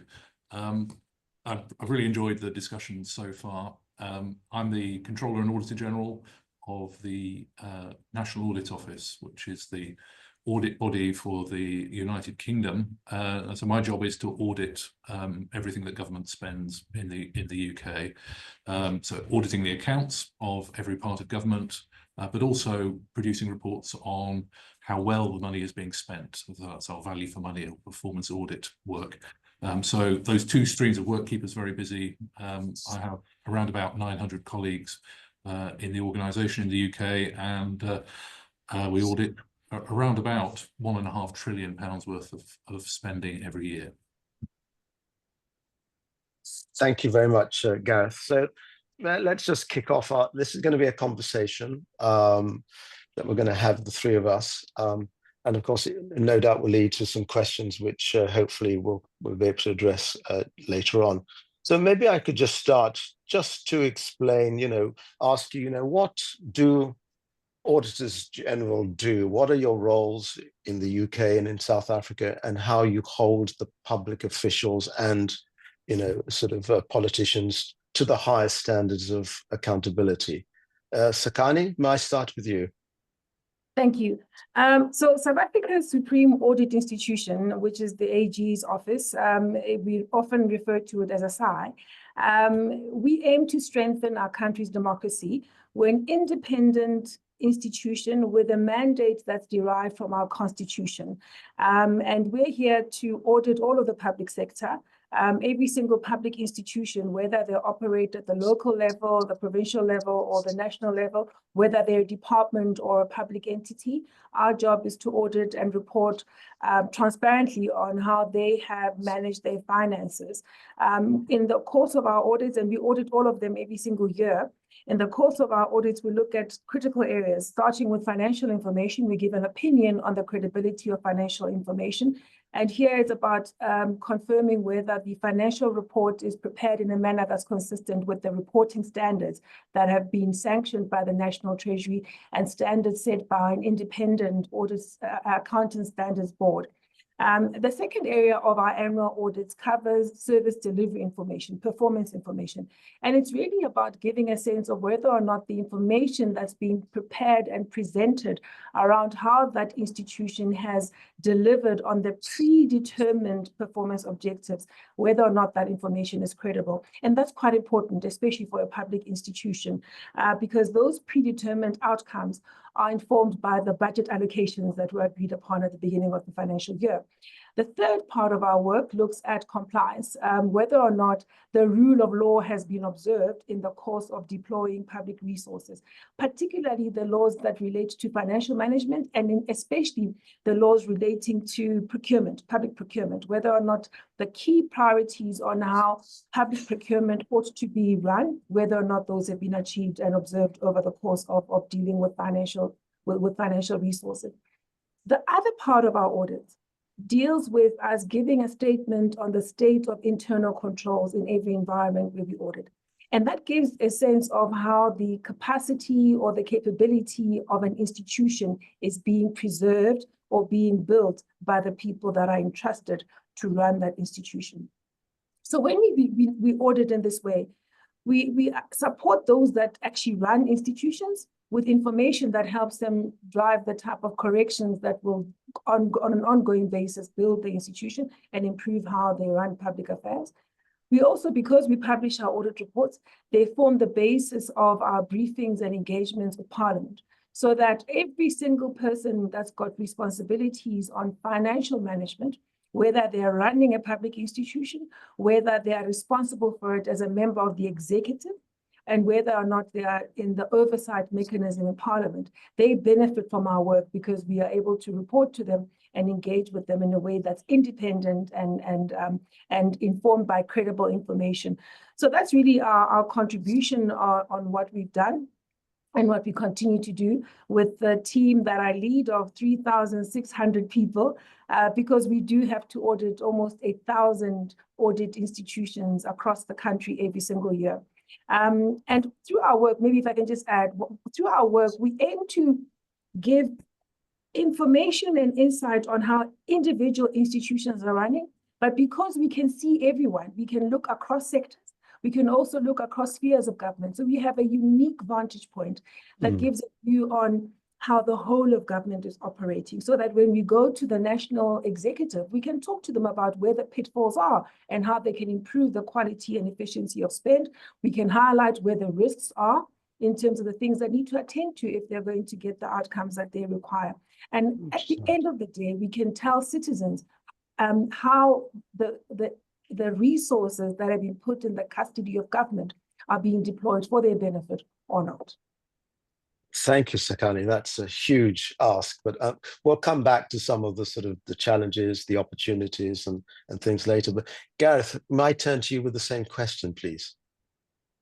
Yes, and you maybe not surprising to know that the principles are very similar. So my key stakeholders are the public in the UK, the people who pay their taxes to fund public services and are entitled to transparent reporting on how that money is used, but also Parliament itself. And I have a very important relationship with a committee in Parliament called the Public Accounts Committee, which is a cross-party group of MPs, always chaired by an opposition member of Parliament, which is a really important point for scrutiny. That committee takes our reports and holds public hearings, taking evidence from government officials on the topic that we've covered in detail in our reports. So the combination of the technical audit process, assessing how well public money has been used, combined with the political scrutiny process of a cross-party group of MPs holding the government to account in Parliament, is actually a very powerful combination. And it's taken very seriously by members of Parliament in the UK. They all are strong supporters of the National Audit Office role in the UK. They value its independence and our impartiality, and it's one of the few institutions actually in the United Kingdom that hasn't been challenged on its impartiality or robustness of analysis and so on. And we're never complacent about that. That's something we have to earn with every piece of work we do. But it's one of the parts. I mean, there's plenty of things that need improving in the UK set up along with lots of other countries, but this is actually one part that is valued and regarded as effective by both politicians and people outside politics interested in how public money is being used. So I think that the principles are the same as Tsakani outlined. Auditing accounts in the way that an auditor would in any other sector. So reporting to audit committees of government departments, of companies owned and run by government. And so the normal audit relationship there, shedding light on the reliability of the financial statements, reporting on the use of resources in those organisations, but then this very important link with Parliament on top of that. And in the same way as Tsakani said, because we look at how money is being used across a whole range of public bodies, we have unrivaled access across education, health, defence, overseas spending, anything that government spend is within our remit. We are then able to draw lessons, and we produce regular lessons learned reports, say, for example, on how digital transformation is being implemented across government. And those are then used by officials in every part of government to assess their own improvement journeys. So one of the things we're very passionate about is that although audit is really about assurance and trust, as previous speakers have said, it is also about improvement. And we are absolutely determined that the results of our work are used as to avoid similar mistakes in the future, to avoid everybody having to reinvent the wheel. So I think that combination of assurance and improvement is a really important feature of our role. Thank you both. And I started off by saying how inspired I was meeting both of you, and I hope already people can see where that why was inspired by you and what you do. Now, underpinning sort of everything you do and how you do your work, of course, is independence. You both referred to, in fact, Tsakani, you use that word yourself. So could you just maybe explain, and I'll start with Gareth this time, how your independence is assured and guaranteed, and also what are the kind of safeguards in place to ensure that what you do and how you do it is absolutely protected, with no undue influence from any part of government or the political sort of setup, etc. Yeah, no, very happy to. As I say, I think actually the way that this has evolved in the UK has led to a very strong independent organisation. I'll just give you some of the features of that. First of all, clear legal basis for my role. So my responsibilities are set out in in law very clearly, as is the supporting role that the National Audit Office plays in helping me meet those responsibilities. And that makes it very clear that I'm required to, first of all, decide on what needs auditing independently of government, that I and the National Audit Office exist outside government, and we're funded directly by Parliament. So the UK government has no control over the funding of the National Audit Office. That's an absolutely crucial element of independence that clearly I have to show that I'm using all of those resources responsibly, and we take that very seriously. But Parliament is very interested in how we're doing that, but it regards it as a really important bit of our independence, that it's Parliament that sets our budget, not the government of the day. Other controls on independence, I think, first of all, my appointment is bipartisan. So I and my predecessors were proposed for this role by the chair of the Public Accounts Committee and the Prime Minister, and because the chair of the Public Accounts Committee is always in opposition, It's opposition. it's a bipartisan recommendation across the parties. Very important element in kind of confidence and in independence. And I have a fixed term of office of 10 years, which is non-renewable. And again, so it's a long term of office, which means that civil servants can't just wait for me to leave. They have to realise I'm going to be there, keeping an eye on what they're doing for a long time. But also, non-renewable is important, because I'm not having to make myself popular with anybody, so that I get reappointed. And again, I can just get on with my job, report what needs to be reported, and not be concerned whether anybody likes it. And I think that's another crucial element of how the independence works. And of course, overlaying all of that is our professional conduct. Professionalism. People will, whatever the constitutional setup, people will make their own judgment about, is this person behaving in an independent and impartial way? Can we trust their judgments? Is there any evidence of bias or ducking difficult issues? And so you have to prove this day by day in the way that we do our work. Thank you, Gareth. And in fact, somebody online is asking Tsakani, which of course I was coming to next, is how does the Auditor General of South Africa compare to the UK independence measure? So Tsakani, maybe you could describe how it works in South Africa. And by the way, the importance of this is really to share what's going on around the world. And hopefully, as John sort of said earlier, if we can all get to the same high standard, the world will be in a better place. I see you've been referred to as Lady Tsakani by some people, Tsakani, so maybe we need to get you into the UK New Year's Honours List so you can actually have the formal title of Lady, but from the King. But over to you.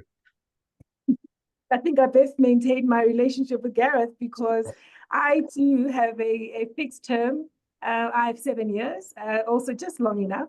It's also non-renewable.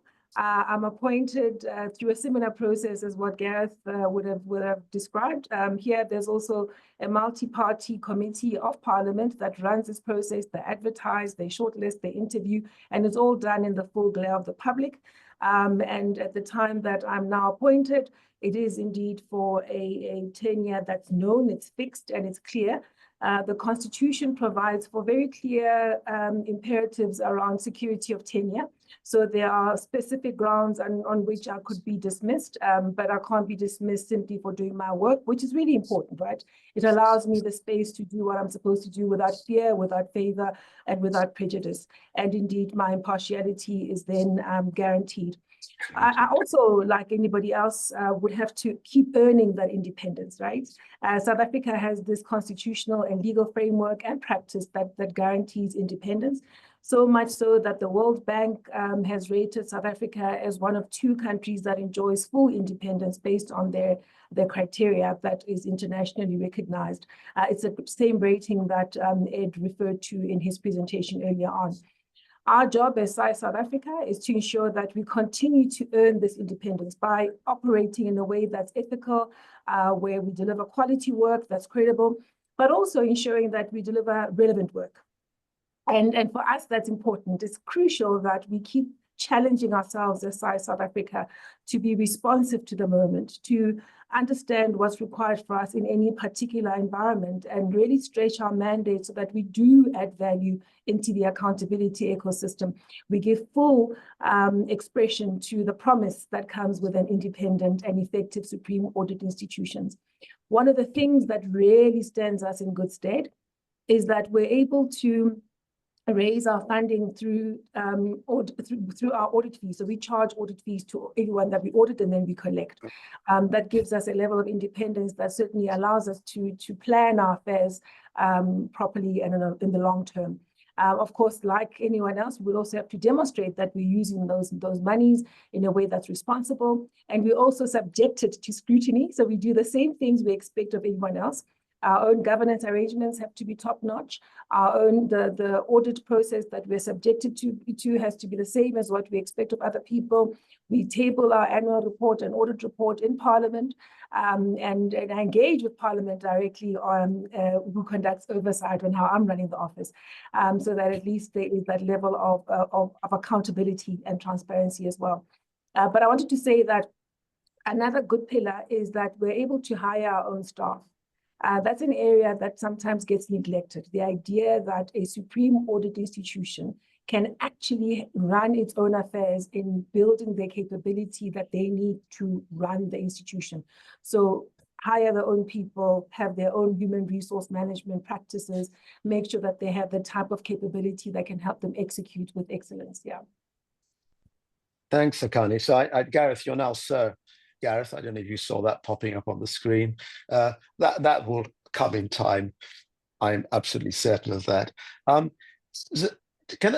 mean, thanks, Tsakani, and that segues nicely into talking about sort of talent, resources, etc. But before I get there, can I just check? And obviously, as public officials, discretion is critical. So please, I don't want to put you on the spot, but have you, in the time you've been in your jobs, somebody says Sir Alan sounds nice also. Oh my goodness, this is I don't think there's enough space in the honours list to recognize that. But have you sort of come across or heard of in the past of any sort of undue pressure being put on these roles? And if so, how has that been sort of mitigated to prevent it having the undesired effect that it would naturally have? Tsakani, should I stay with you? Sure, I'm happy to volunteer a response. We've seen that in different parts of the world, and not just concentrated in one continent. There are sometimes inappropriate pressures put on auditors general. And that's why we have to continue to advocate for the independence of Supreme Audit Institution and the protection of the gains that have been made. So sometimes even when the law provides for independence, politicians then get in the way of an Auditor General doing their work. Once they issue an audit report that's undesirable, they'll get suspended on spurious grounds. They'll get dismissed. They'll be put on leave so they can't complete their work, and the office will be destabilized. I believe that we've got to continue to educate politicians and citizens about the importance and value of Supreme Audit institutions that are independent, and the importance of maintaining, as I say, the gains we've made. It's quite sad for me to see how in some jurisdictions there's been a reversal on the gains that were made 20, 30 years ago in establishing Supreme Audit institutions of real independence. Thanks. Gareth? Yeah, I'd just add one thing to that. I mean, the kind of practical response that, because we're clearly all independent institutions in our own countries, we do actually work together and collaborate internationally through a body called IPSASB, which is an association of audit offices across the world, and there are regional subsets of IPSASB as well. And the IPSASB has developed an approach to support Auditor Generals in countries where they're under the sort of attack that Tsakani mentioned. And there have been examples where that's been a very useful buffer against threats to the independence Sometimes it comes too late to actually prevent somebody being dismissed or have their independence interfered with. Other times it has actually rescued the situation in that country. So it's not always possible for clearly outsiders to help resolve a situation in the country, but it's really important to know that there is an organisation that has supporting auditor independence as one of its objectives internationally. That's great. Thank you very much for that. You talk independence, and there is a question here that and I think it's relating to what you said, Tsakani, in South Africa, that if you sort of charge audit fees, are these negotiable, and does this create a risk of a conflict of interest? You know, what we do, so no one can fire the AG as the auditor. Yeah, we can negotiate audit fees, and I think it's important that we is moderated somewhat. We set a fee, so the AG sets a fee after consultation with Parliament, based on the hours that we think we will spend, but also importantly based on the staff that we're going to deploy to those audits. At the point of audit, at the 1,000 audit points, there's an audit committee that is then the basis on which there's the platform where my team members must make sure that they are accountable for the hours that they are using, and therefore the fee that they are charging for that audit. So I think those governance arrangements do mitigate the risk that's being flagged here. The AG does determine those fees in terms of what the rates will be, but indeed the hours the audit teams are then accountable for. No one can push us out. We have to do the work we must do, but I think it does provide some accountability at the audit base when the accounting officer or the director general, the person that's being audited, has some view as to what makes up the audit fee, and is able to have a conversation around how they can drive better efficiency going forward. That has stood us in very good state. I hope that answer is helpful. Good. Gareth, can I just, before we do talk about one of the most important areas, which is, of course, resources and talent, I had the opportunity, as I think I mentioned to you when I saw you a month ago, I was on the board of the UK's Department of International Development, and I actually chaired its Audit and Risk Assurance Committee. So I had the opportunity of engaging with the NAO.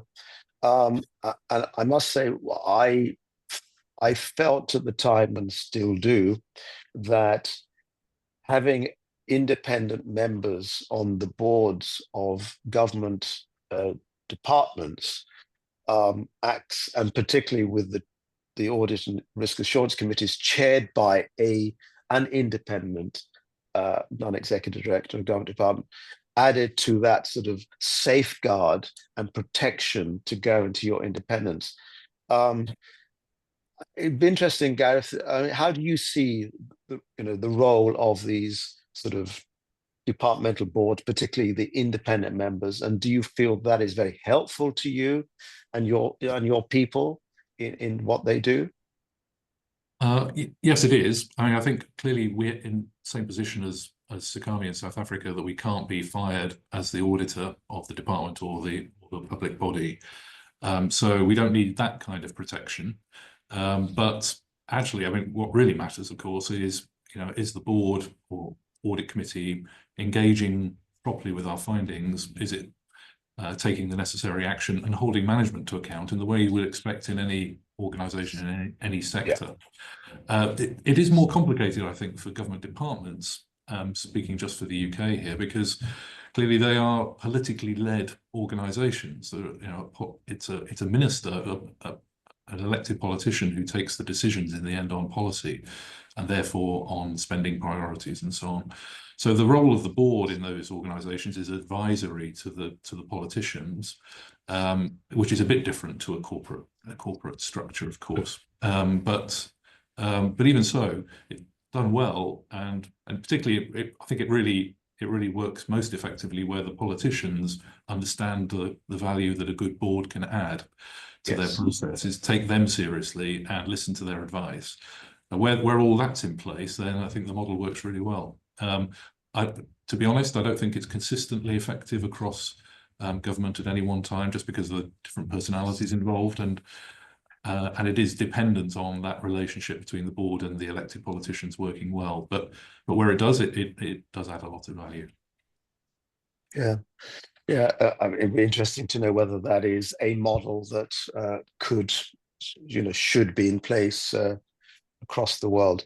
But let's come on to one of my favorite topics, because we can talk about how we do our jobs and the independence we have, and the fact that we can't be sort of removed from office. And I was a chief auditor of a large multinational company for a number of years, so I understand the role and what you do, and very similar challenges and opportunities in the private sector too. But I'd like to sort of pivot to sort of talking about people. How are you able to attract and retain top talent in your organizations, and what are the challenges to that? Tsakani, would you like to go first, because you talked about recruitment and having your own HR sort of processes and HR support team. So maybe you could just talk a little bit about how you go about that and how that's working. Yeah, no, thank you. So we've been given the independence to resource the office as we deem fit, and that's been a practice in the office for many generations of auditors general. So what that has helped us do is ensure that we position ourselves as in the market as an employer of choice, as an employer where that's a destination for talented people to come and build their careers. We've also partnered with the PAO in South Africa, the premier one, the South African Institute of Chartered Accountants, to build capability for the office. So we have a graduate training program that is accredited by SAICA. It's similar to what exists in the big four firms, international firms. And we make sure that through the audit experience, these young graduates who join our office having completed their academic studies as sanctioned and accredited by SAICA. They join our workforce, and they form part of a regimented training program over 3 years. And in those 3 years, they are supported in terms of getting their specified work experience through doing the audits we conduct, and also are supported in preparing for and passing their board exams that are set by SAICA, so they're qualifying exams. And at the end of the year, at the end of the 3-year period, they can then qualify as chartered accountants. Many of them stay.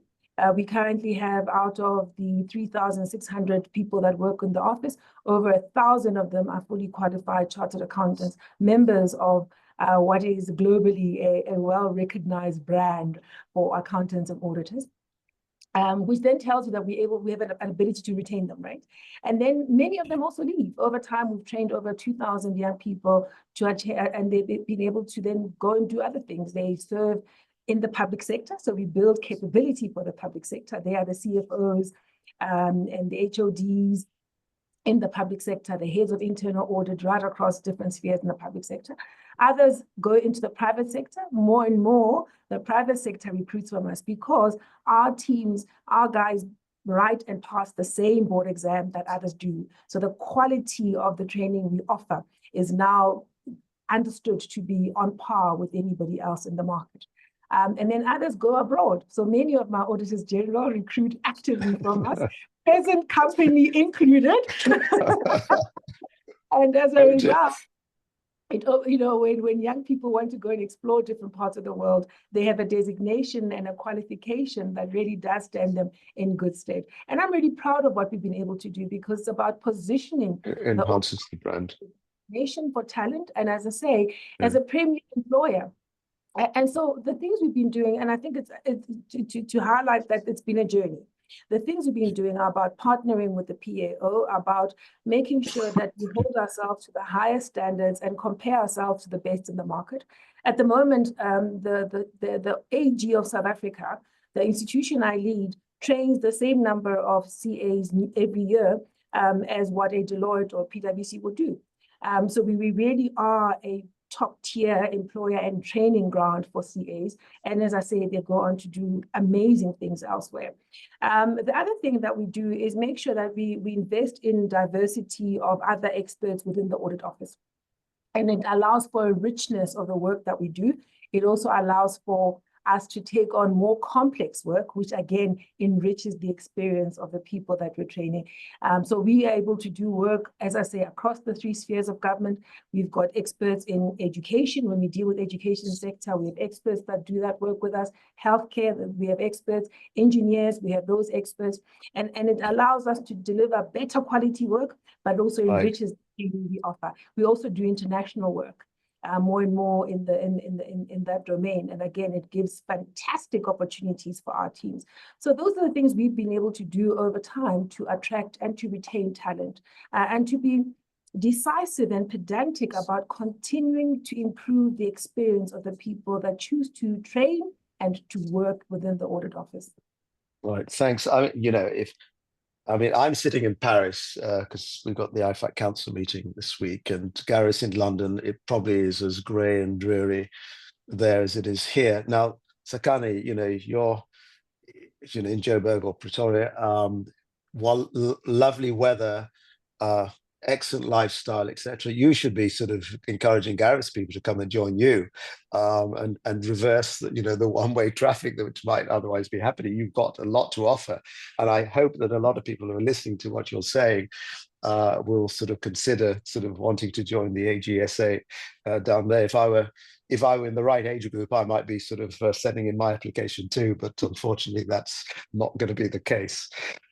Gareth, same question to you. And I know you and I talked a little bit about that when we had our sort of coffee chat in London a month ago, but would you like to sort of add to that, particularly, and I asked the question, coming from the private sector, where I do believe that one of the challenges we face as a profession is attracting top talent into the profession, and of course naturally that then follows the retention of those, but of course we know that to forget retention, if you can't attract them, you won't need to worry about retention. So maybe you could sort of talk to us about that, how it works. What are the lessons that you've learned, that you've seen, and what advice would you give other sort of AIs, sort of SAI members in this respect?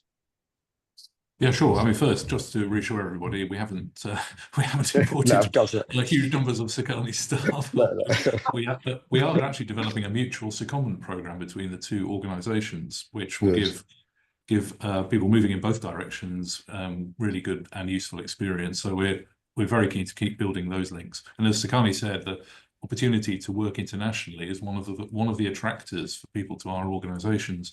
Right. We audit international organisations as well as UK-based organisations, and we have exchange programs with other audit institutions around the world. So it's a big part of what we can offer. Just the same as Tsakani, we have a big chartered accountant training program.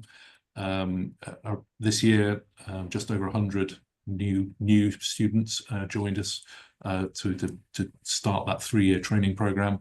They become chartered accountants, and as Tsakani said, it's a very portable qualification. It equips you to work in any sector, and we obviously try to retain as many as possible of those as they qualify. But we're also a feeder to the rest of the public sector of that kind of trained talent, which is actually a good byproduct of our role as a big training institution. How do we maintain the attractiveness of our offer to students who obviously have a wide choice? First of all, you have to make them interested in audit, and that is a bit of a challenge, as you were just saying. The big firms in the UK are finding it harder than they used to attract top talent to their training programs.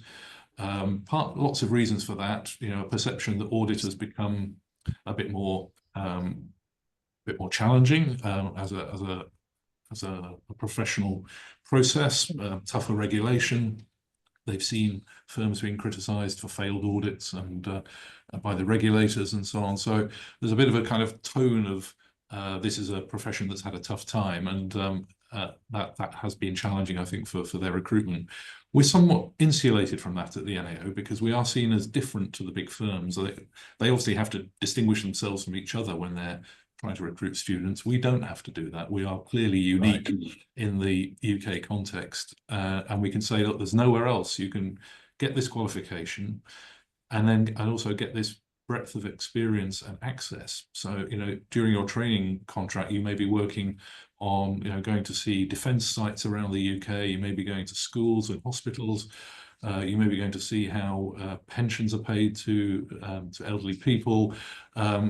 Whatever your range of interests and so on, there's a good chance that we're going to be able to offer you work that gives you direct access to the things which you would never get access to if you were joining one of the firms. And so there's that. And the other unique bit of our offer is the chance to make a practical difference to society, because, as I said right at the start of this discussion, we see our role as providing assurance, but also supporting improvement of public services and improvement of value for money. And so we don't have to come up with a cleverly concocted mission that excites young people.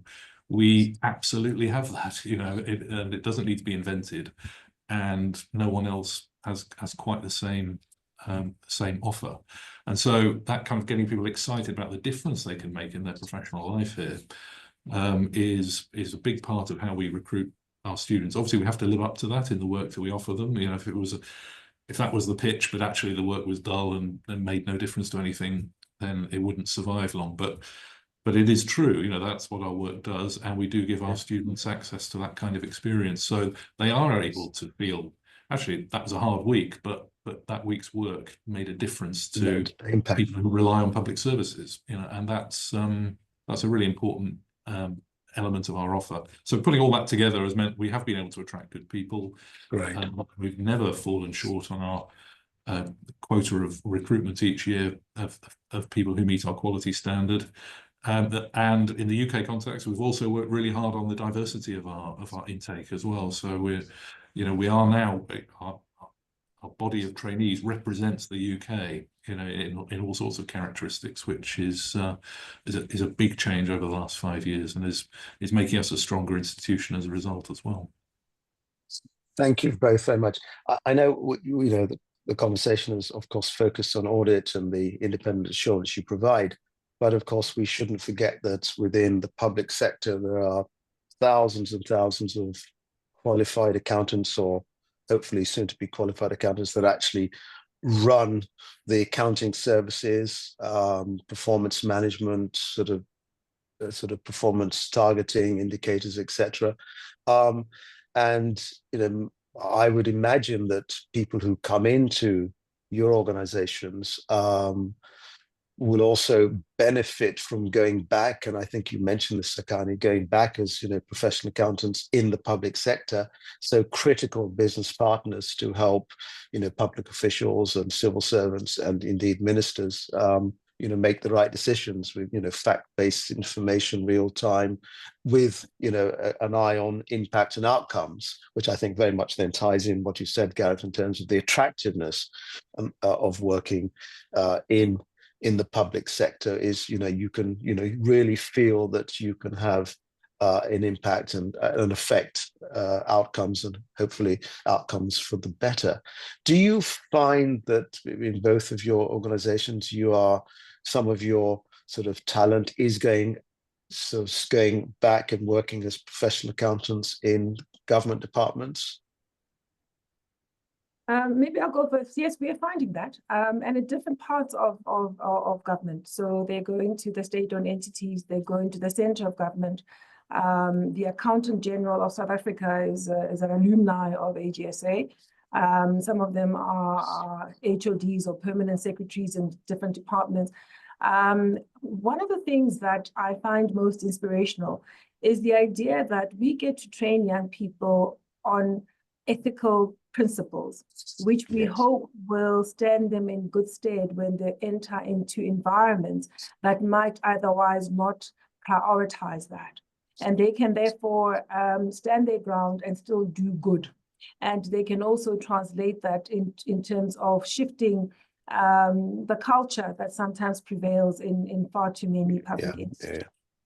And the part about making an impact, I mean, it's something that we invest a great amount of time engaging on and ensuring that our teams can see the impact of their work. so that wherever they go, they are seized with this understanding that beyond being an accountant that worries about debits and credits, you can have a major impact on outcomes, and you should strive to do so. So it remains our hope that the values and the posture that we get them to adopt here will, as I say, stand them in good stead where they go. Good. Gareth, anything to add on that? Very similar. I mean, we aim to retain about 80% of the people on qualification working for the NAO, because obviously we need them to move up our structures and take charge of audits and so on. But that does mean 20% on average would leave after qualifying, some to the public sector, as Tsakani has just described, but some to the private and voluntary sectors in the UK as well. And the great thing about that qualification is it's completely portable. It's portable. In other sectors. But we often find ourselves meeting people who trained at the NAO, and that in just the same way as Tsakani described, it means that we know how they've been trained, we know what their value set is, and it makes this business of improving efficiency in government, that much easier, because we've got a kind of shared basis of understanding. Yes. So it's very common to meet NAO alumni in public and private sector roles. Yeah. And of course, they become great ambassadors for what you do, and hopefully sort of ensure that people really understand the excitement of actually working in the public sector. I mean, I can relate it to my few years on the DFID board. I mean, what attracted me to joining the board as an independent director was really because of the work they did around the world, the impact it had, the outcomes they achieved, and making the lives better for people around the world. I mean, that's something that we could all sign up to. I hope. That's what. Otherwise, what are we doing? Why are we here? So, I mean, one of the reasons why Mervyn and I wanted to sort of put a spotlight on the public sector was to demonstrate how exciting a career in the public sector is and should be. And on that, I was in India sort of a few years ago when I was president of IFAC, and I always, whenever I visited, in fact, that's why I met Tsakani, is whenever I visited in that role, I always met the Auditor General and the Accountant General. In some cases, they were one and the same, because I really wanted to ensure that we as a profession understood the importance of the public sector and the values that it has, and to make sure that they're not the forgotten second citizen of the profession. In fact, in many cases, they are larger. The public sector accounting profession is larger than the private sector accounting sector. And I had some very interesting discussions, particularly with the Indian Auditor General, who has, I can't remember the number he had, but he had lots and lots of people working for him. And we talked really about the quality and the professionalism that they had within that organization. And that kind of struck me. And I think I remembered, when I went back, I even think I mentioned to Ian sort of this visit I had, which was a sort of an eye-opener for me as to, the value of what you do and the impact it has. So thank you very much for sharing that with us. Let's now just turn to trust and transparency. And of course, we've heard from John, from Ian, and from Ed, and all of them in their own way talked about sort of trust and transparency as a critical bedrock for successful societies. So my question to you would be, what more should public officials and politicians be doing to enhance trust and transparency and encourage greater participation of citizens in the democratic process? John talked a lot about sort of participation, and Ed mentioned that too. And that sort of, I like Ed's chart at the end, which showed the circularity. If you get them right, what advice would you sort of give politicians and public officials to enhance public trust and transparency, and also the citizens then to play their part in participating in the democratic process? Gareth, do you want to start with that? Yeah, it's a huge question, isn't it? I mean, I think obviously our whole reason for existing as organisations is to essentially give people good independent information on whether they can trust government's accounts, whether they can trust what they're being told about how the money is being spent. But I think there's a kind of bigger question here as well, which is, I mean, I was so struck by the charts earlier on that showed actually Tsakani and I are to blame for very low levels of trust in our respective governments. And they were down at 30%, I think, on that chart. But this is just why this is such an interesting concept, because I think we're amongst the more challenging and independent audit offices. So what we're essentially doing is shedding light on where things haven't gone well. We are kind of fair and balanced in our reporting, but we give the picture warts and all, I think, to taxpayers and voters in our countries. And if the price of that is that the trust score comes down, that's a really interesting debate about actually are people just better informed about how the money is being used rather than lacking trust per se. So that's a very interesting question. And I mean, I think what's also very striking to us, I think, is the problems facing our governments are getting more and more difficult actually over time, and the problems are more and more common country to country, even in very different economic and historical situations. So climate change is an issue for every single part of the world. All of our governments have got this huge task on how do we maintain economic growth in our countries, but decarbonize our economies, because if we don't, we know what that means for the world in the future and all of our countries in the future. What about this aging population? Combined in some countries, including mine, with very low birth rate. So kind of huge questions about financial sustainability of our governments in the future.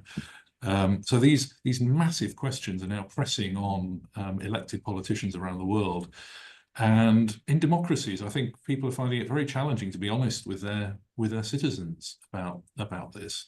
And we can play an important role in helping governments surface these problems they're now facing. Essentially, the need for investment vastly outstripping the available resources, big prioritization challenges for politicians, which is their job as elected politicians to prioritize. But that's becoming, I think that's becoming a more and more difficult job. And we can really help, I think, by surfacing these challenges, not pretending this is all very straightforward and you know, everybody should expect these problems to be fixed in a simple way. I think these are fundamental challenges to our societies, actually, and by independently shedding light on all of these big spending and investment challenges facing governments, I think we can really help them try and be more honest with their electorate. It's so, I mean, one of the reasons I'm not a politician is that I don't envy them that task. It's very hard to get elected whilst being honest about the challenges facing the country, and so, but we're going to really struggle if people are not straightforward about what's required and how difficult that's going to be to achieve. So I think we can help because we don't have to stand for election. We can publish honest reports, take the blame sometimes for passing on a difficult message where that's necessary. But I think the challenge then is for the elected politicians to use that work to illustrate what they're trying to achieve and what some of the trade-offs will be for people in that country. Thank you. Thank you very much. I'm going to remember that phrase. It's very hard to be elected if you're not honest. Tsakani.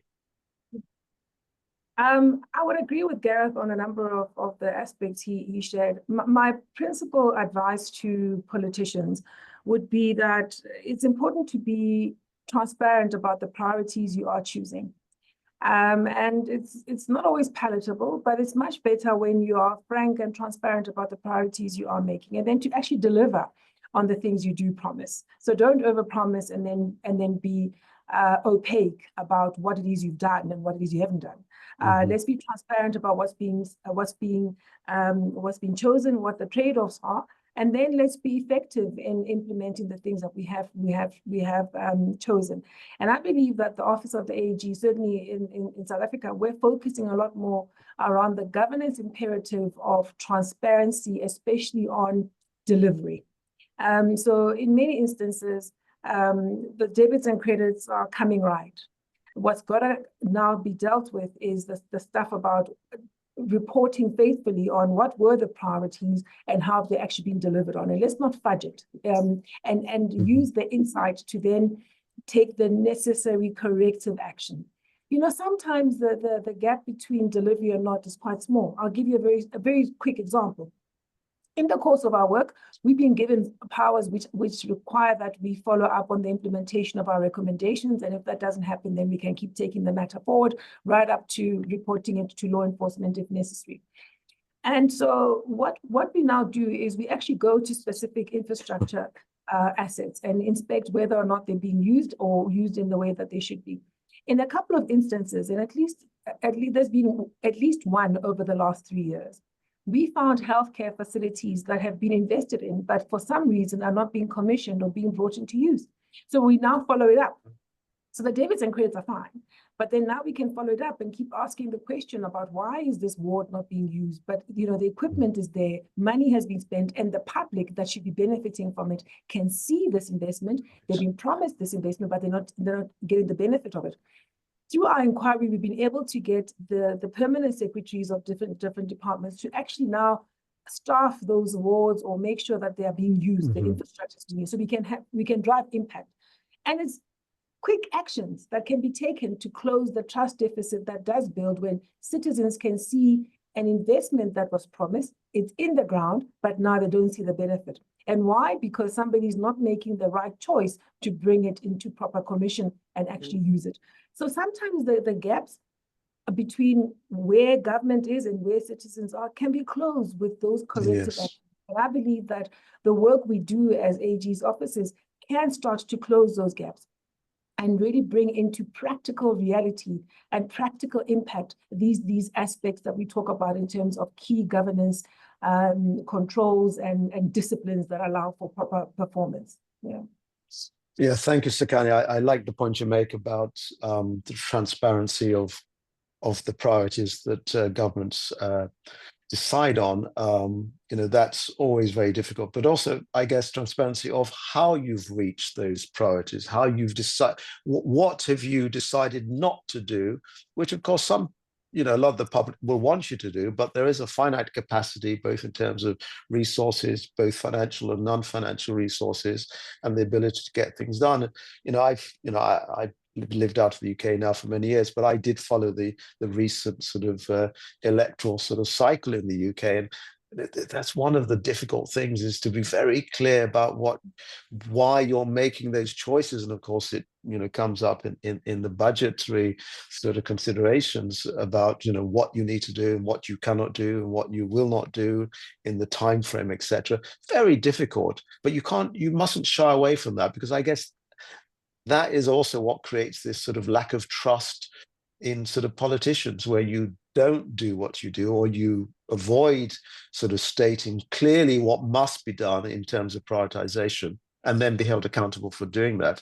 Of course, if you prioritize nothing, you can't be held accountable for what you should be doing. So yeah, and I talk about the UK, but you know, I don't want to, you know, be specific about the UK, because I'm sure all governments around the world struggle. And as you say, Gareth, you know, if you want to get elected, you sometimes have to not be completely transparent, because getting elected often is as important. But I see that, I see that changing, changing quite well across the world.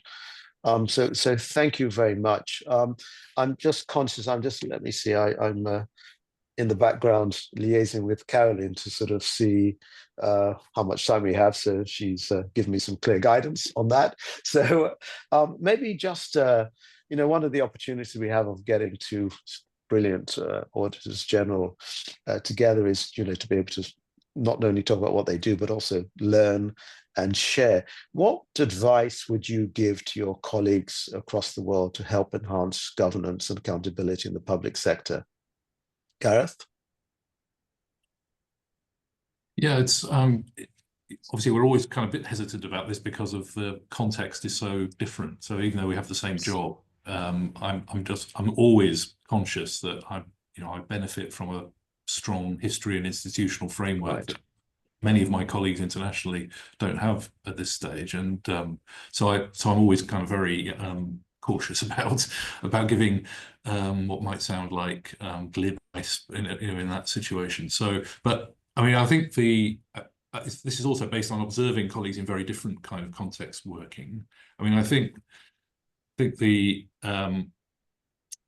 establishing your credibility and trust with what will be a contentious political environment by really well evidenced reports, being able to stand by your findings when challenged, and demonstrably being fair in your reporting, because I think sometimes independence is a massive asset for our organizations. It's also a big responsibility. So we have to be very careful of how we discharge that responsibility. Any sense that we were abusing our privileged access, and the fact that people can't stop us reporting and so on. So I think just prioritizing quality of analysis, quality of audit evidence, and fairness of reporting.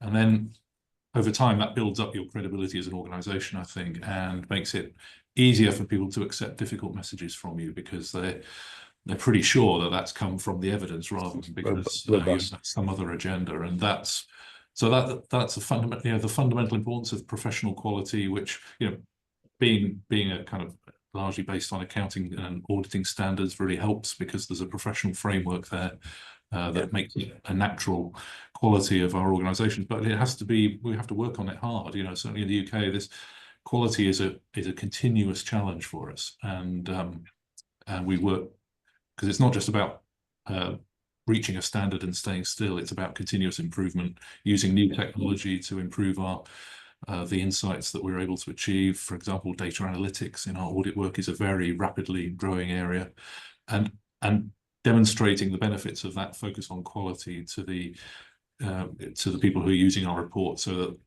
that they are confident that they can trust our analysis and use our findings. I think that's probably the most fundamental point.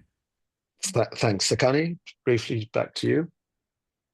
I would agree with all that Gareth has said. Continue to invest in the relevance of the work you do. Engage with stakeholders professionally, and consistently, with as broad a range of stakeholders, even right up to civil society. It's absolutely imperative that citizens in your country understand the relevance and the importance of the audit office and what you do. And maybe one last thing: independence, we know, is not an end in itself. It's crucial that we be relevant, but also that we earn our independence by also demonstrating that we can lead by example as credible, capable, ethical, well-governed institutions as well.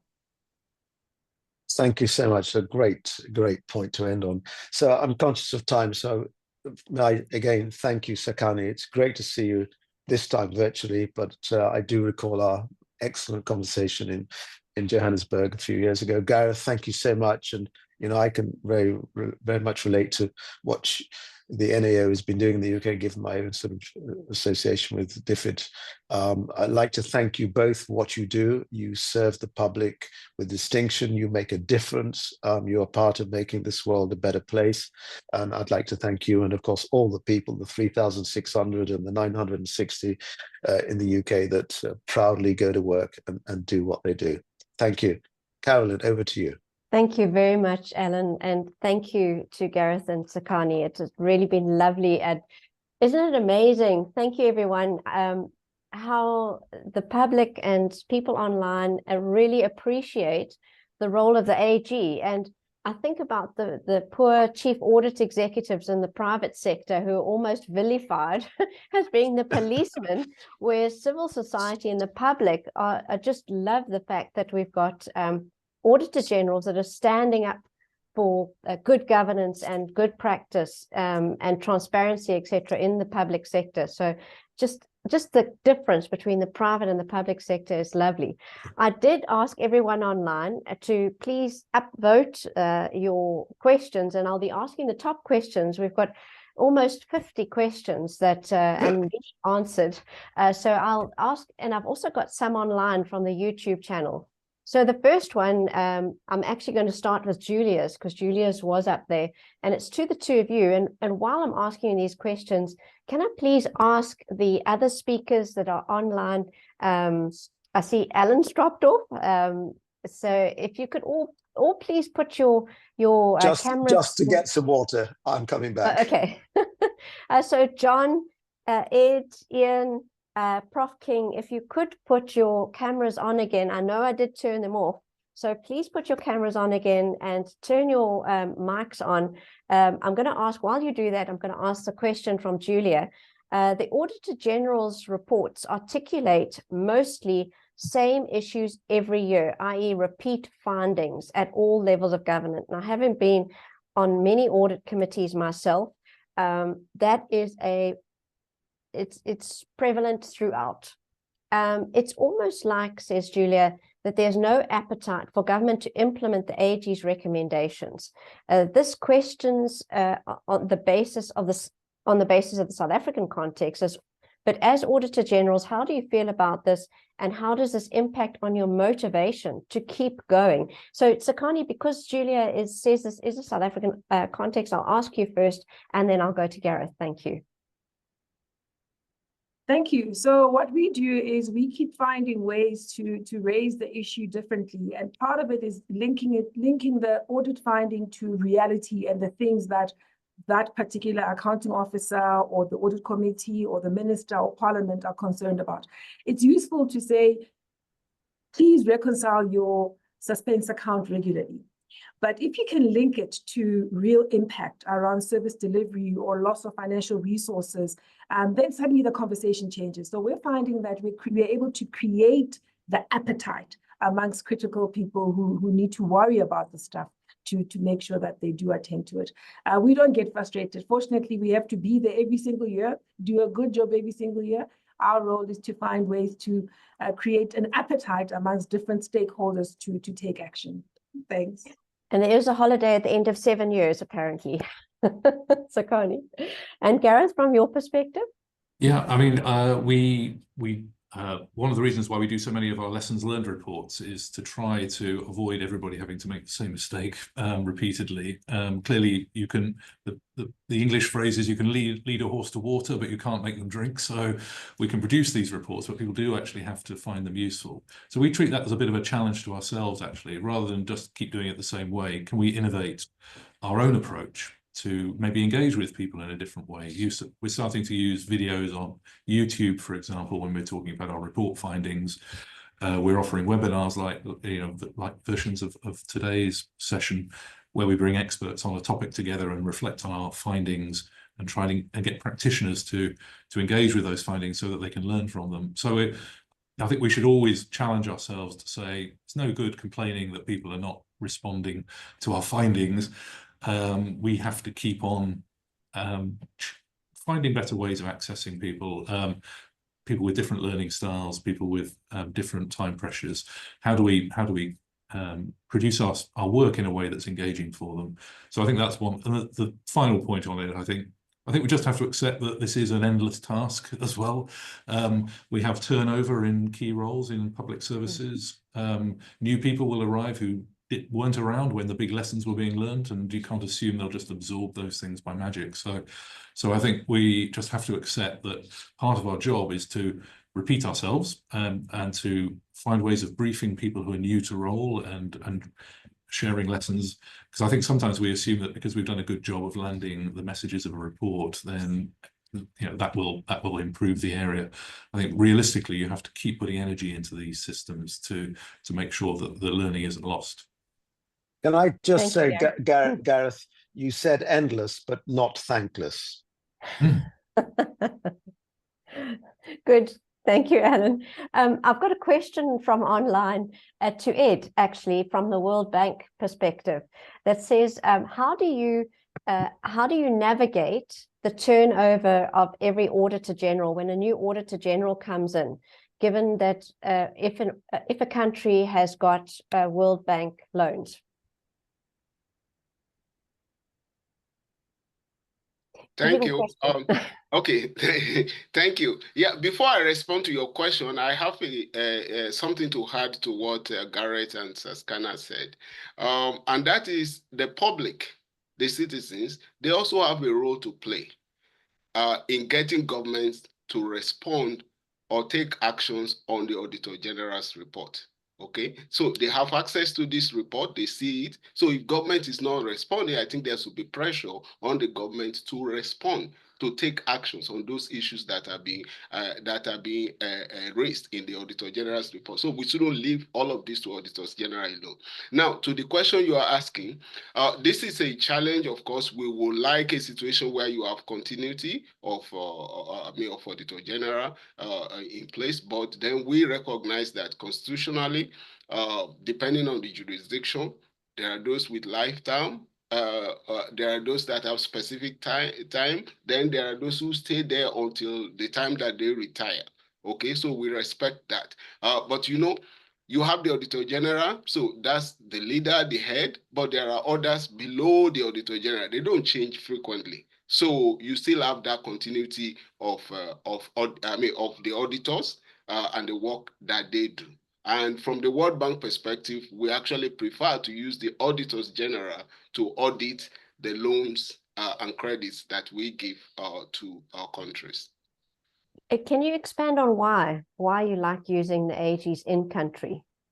So we believe that they are more independent. And why do I say they are more independent? They are not appointed by the project coordinating unit. They are not appointed by this line ministry that is implementing the project.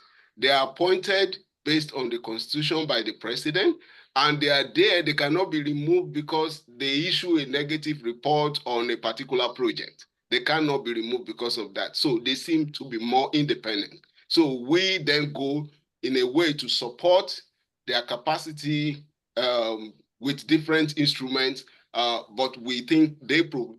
When you take a look at the report, you can actually go to our website and look at the reports of auditors on projects. You will find that the reports of the Auditor General, they are more candid on the use of bank assisted finances. So we prefer to use them because they are more independent. Fantastic, thank you. I've got one that's also come from online, but Ian, I'm going to direct it to you. And I know that it's not to do with standards, etc., but it's the role of the AG in the context of the changing political environment and the influence of that changing political environment that changes every 4 years or so, and the impact on the AGs and the ability for the AGs, just in terms of accountability in the government. And you're on mute, just to remind you. Yeah, I mean, I think, inevitably, whenever you get a change in government, or even when you get a change in minister, actually, that's a pressure on the civil servants, the department, and so on. And I think one of the challenges, that perhaps creates some instability in government that maybe that isn't there in private sector organizations. But I think that's where actually having the continuity, in terms of the accountability framework, in terms of, which goes throughout in terms of the way the budgets are allocated, in terms of the way that the accountability works to the legislature, the reporting standards, that's really important. But then I think as well, that framework that's provided by the Auditor General is absolutely crucial, and people know that is going to be there. They know that there is going to be an audit report. They know that there may well be frequent studies of either within or across government about how money is being spent, whether target. I think that stability of the overall framework is really important. And it probably does go back to the general thinking about trust, because actually if you see that there is a clear framework that works each year, and you see in the media, for example, profile given to publications by the Auditor General, I think all of that contributes to that overarching framework of there are controls in place and there are consequences if money is not spent well. So I think, it goes back to this is an overarching system with all the various different components that contribute. But absolutely, I think, and it, it was interesting listening to Ed's comments there. I think that, all of those controls that we've heard about, both from Gareth and Tsakani, give you a real confidence that ultimately, there is a strong reporting framework, and if there are problems, they will emerge and they will be reported on.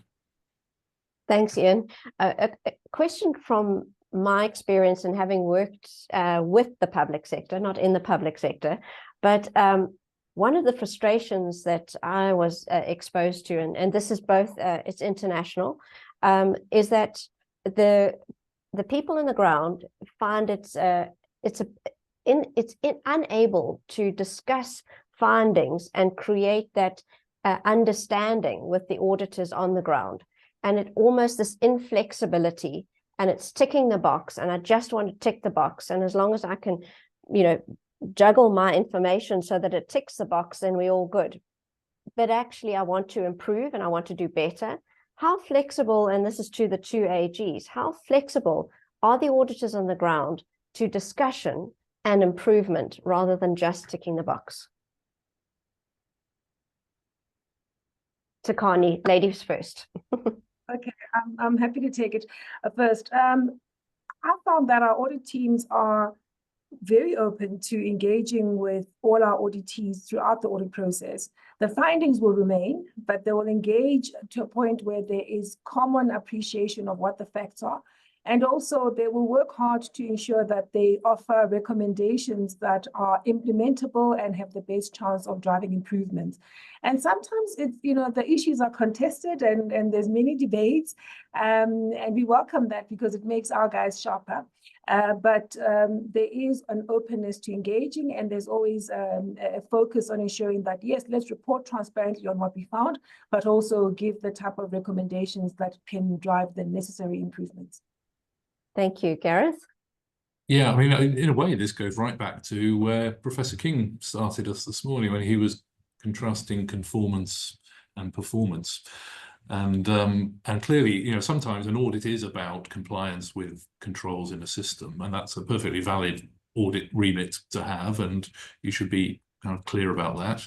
But a lot of our work goes way, way beyond compliance with system controls, and that's where we need to be open to, first of all, how is that public service innovating to achieve better results? And that kind of process doesn't lend itself to a checklist in the same way. And this is a very live topic for us in the UK at the moment, where we are a caricature of audits generally, and including in the public sector, is that it can be a barrier to innovation because people are focused on demonstrating conformance and therefore putting less priority on innovation. And we're absolutely determined to try and get rid of that perception, which we think is more of a perception than a reality. But it's quite a damaging perception, because if people believe that's how they're going to be audited, they may behave accordingly. So we are trying to show through what we actually do that we really celebrate and value positive innovation where that's given better results for the public. And we don't just emphasize, high scores on compliance. Thank you, Gareth. And you mentioned Prof. King, so perhaps a last question then from my side to Prof. King, from Terence, in terms of your recommendation that needs to be done to raise the governance competencies of, and in this case, South Africa, but generally elected officials to have oversight committees which are fit for purpose. What is your guidance in terms of the public sector and improving the governance competencies in the public sector? Well, I think the more independent the persons are in the oversight committees, the better it is, because then you are seen to be impartial. And I think Gareth has made that point today. But one thing has not been raised and discussed, and that is that the IPSASB has now started developing ISAs on sustainability reporting. and to the standard of a reasonable assurance. But the problem is that a lot of government institutions, but also in the private sector, especially second-tier companies. Most companies listed on the London Stock Exchange or the Johannesburg Stock Exchange will be able to consult one of the big four to help them in sourcing data in order to comply with whatever standard the regulator is going to choose in South Africa or the UK.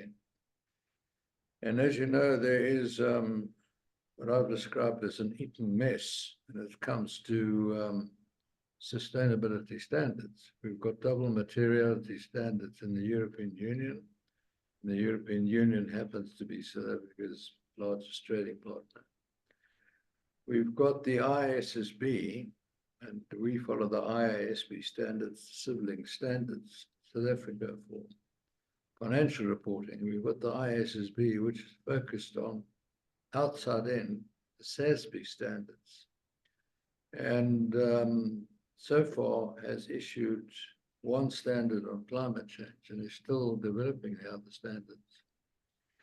So I think auditors are going to, the external auditor has got to take over almost an educational role to talk to the entity being audited as to how to source the data, that the data must be auditable and it must be reliable.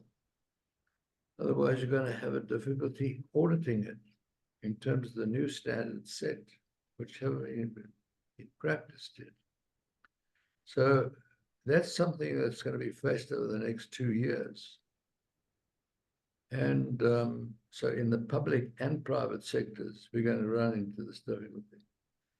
And I think second-tier companies and companies, small businesses, etc., with an accountant who's also a registered auditor and has been the auditor of that small company for the last 30 years, he or she has very little understanding about data involving sustainability issues, the sourcing of it, the reliability of it, and very little understanding of the standards being developed by the IPSASB, which the PIOB, I'm using all these acronyms because I assume everyone knows it.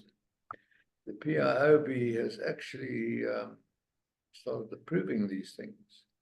So we've got over the next 2 years, auditors like Tsakani and Gareth, then in the private sector, auditors are going to have a difficulty. They've got to start educating their clients to make sure they get this auditable data in sustainability reporting, because I have no doubt that over the next 2 years, sustainability reporting will be mandated the same as financial reporting is. Thank you very much for that. And I'd like to thank, especially from the operations of the Good Governance Academy, everybody, all our speakers, distinguished speakers today. It's been fabulous having you online, and just being able to engage with you and talk with your departments. It's really been a fantastic opportunity, and I'm really grateful for you having to come online and then engage with the audience online today. It's been really fabulous. The presentations are available online now. The colloquium recording will be on YouTube, as well as on a link to that available on the event page. And we will be, Prof. King and I will be summarizing this in a memorandum. We'll also be taking snippets of the really important things that have been said today and sharing those on LinkedIn and social media. So please follow us on that. And if you want to join all of the Good Governance Academy's events, or certainly just hear about them, please join our mailing list on the webpage. But with that, I'd like to hand over to our chair, Alan Johnson, to conclude this colloquium. Thank you, Alan. Thank you very much, Caroline. So we started just under 3 hours ago. We had 540 participants. We got up to 665 at 12 o'clock Central European time. And just as I speak, we're at 535. So, if you want to sort of look at a performance metric in terms of how successful any event is, it is about the participation and the attendance. So first of all, I'd like to thank all of you out there, including the few that have had to drop out for, obviously they've got other things to get doing, for being part of this, because however well we might think we've done, we're here to serve you. So thank you very much. Let me sort of start also by thanking Mervyn, Professor Mervyn King, for your vision in setting up the Good Governance Academy 7 years ago. I mean, it's clearly that your inspiration, your leadership has raised the bar in terms of improving governance accountability in both the public and the private sector. And I'd like to recognize the great work that's being done. I know John has left us by the OECD and indeed the World Bank. Ed has also had to leave in establishing the frameworks to guide good decision-making and the behaviors. I also would like to recognize the outstanding work of the International Public Sector Accounting Standards Board for the dedicated work in establishing high-quality public sector accounting standards and supporting, most importantly, their adoption and implementation across the world. And under Ian's leadership over the past 9 years, the IPSASB has accelerated its development and rollout of relevant standards. So Ian, thank you very much. We're actually in the same hotel in different rooms, so we'll be sort of catching up with each other in a few moments. So Ian, thank you. It's been a pleasure. I've had the pleasure to work with you while I was on the IFAC board for 7 years, and I really appreciate what you continue to do for the profession, and the dedication, and what you've achieved in recent years. It's absolutely outstanding. And finally, my thanks. Thanks, Ian. And finally, my thanks to Tsakani and Gareth for your absolute commitment to serving the public by holding governments and public officials to account, ensuring that they uphold the highest standards of ethical behavior and decision-making. These tasks are not easy, as we've heard, but they are critical, and you do it with such grace and professionalism. As I said earlier, if I was starting out again today, I probably would want to join your organizations, but sadly, that's not going to be possible. And of course, I would like to sort of say a big thank you to Carolyn, our CEO, for her dedicated leadership and enormous commitment to the work of the GGA and your outstanding outreach that you do to all of our supporters across the world. And of course, in the background, Evelyn's there sort of making all of this technology work and getting us all together. So Evelyn, thank you so much for that. So, I mean, to all of you, I really hope that today's colloquium that has focused on governance accountability in the public sector is a recognition of the important role that the public sector can and does play in creating sustainable societies and economies that caters for the needs of all citizens and hopefully would lead to a more equitable society across the world. It is clearly important to me that the public sector is able to attract and retain the very best talent. And by hearing from Ian, from Tsakani and Gareth, who are having very successful leadership careers in the public sector, as well as John and Ed, who have devoted their lives working to advance the public interest, I hope they've shown to all of you why the public sector matters in the lives of all of us. And as I said earlier, during our conversation, I saw this firsthand when I was a non-executive director on the board of DFID in the UK. What attracted me was because of what it did, what excited me while I was there, because of how it did it and the impact it had. So, I call on everyone to advocate for the need to make the public sector an attractive place to work. So with that, I'd like to say thank you very much to all of you. Thank you to all of the participants for today's colloquia. And of course, this is number 12. There will be number 13 coming up in 6 months' time, and you'll be hearing more from Carolyn on that in due course. So for all of you, have a good rest of the morning wherever you are. Have a good afternoon. And of course, we have lots of people also in Asia, and I really appreciate the time difference that where you are. It's late into the day for you. So thank you very much for joining us, and goodbye.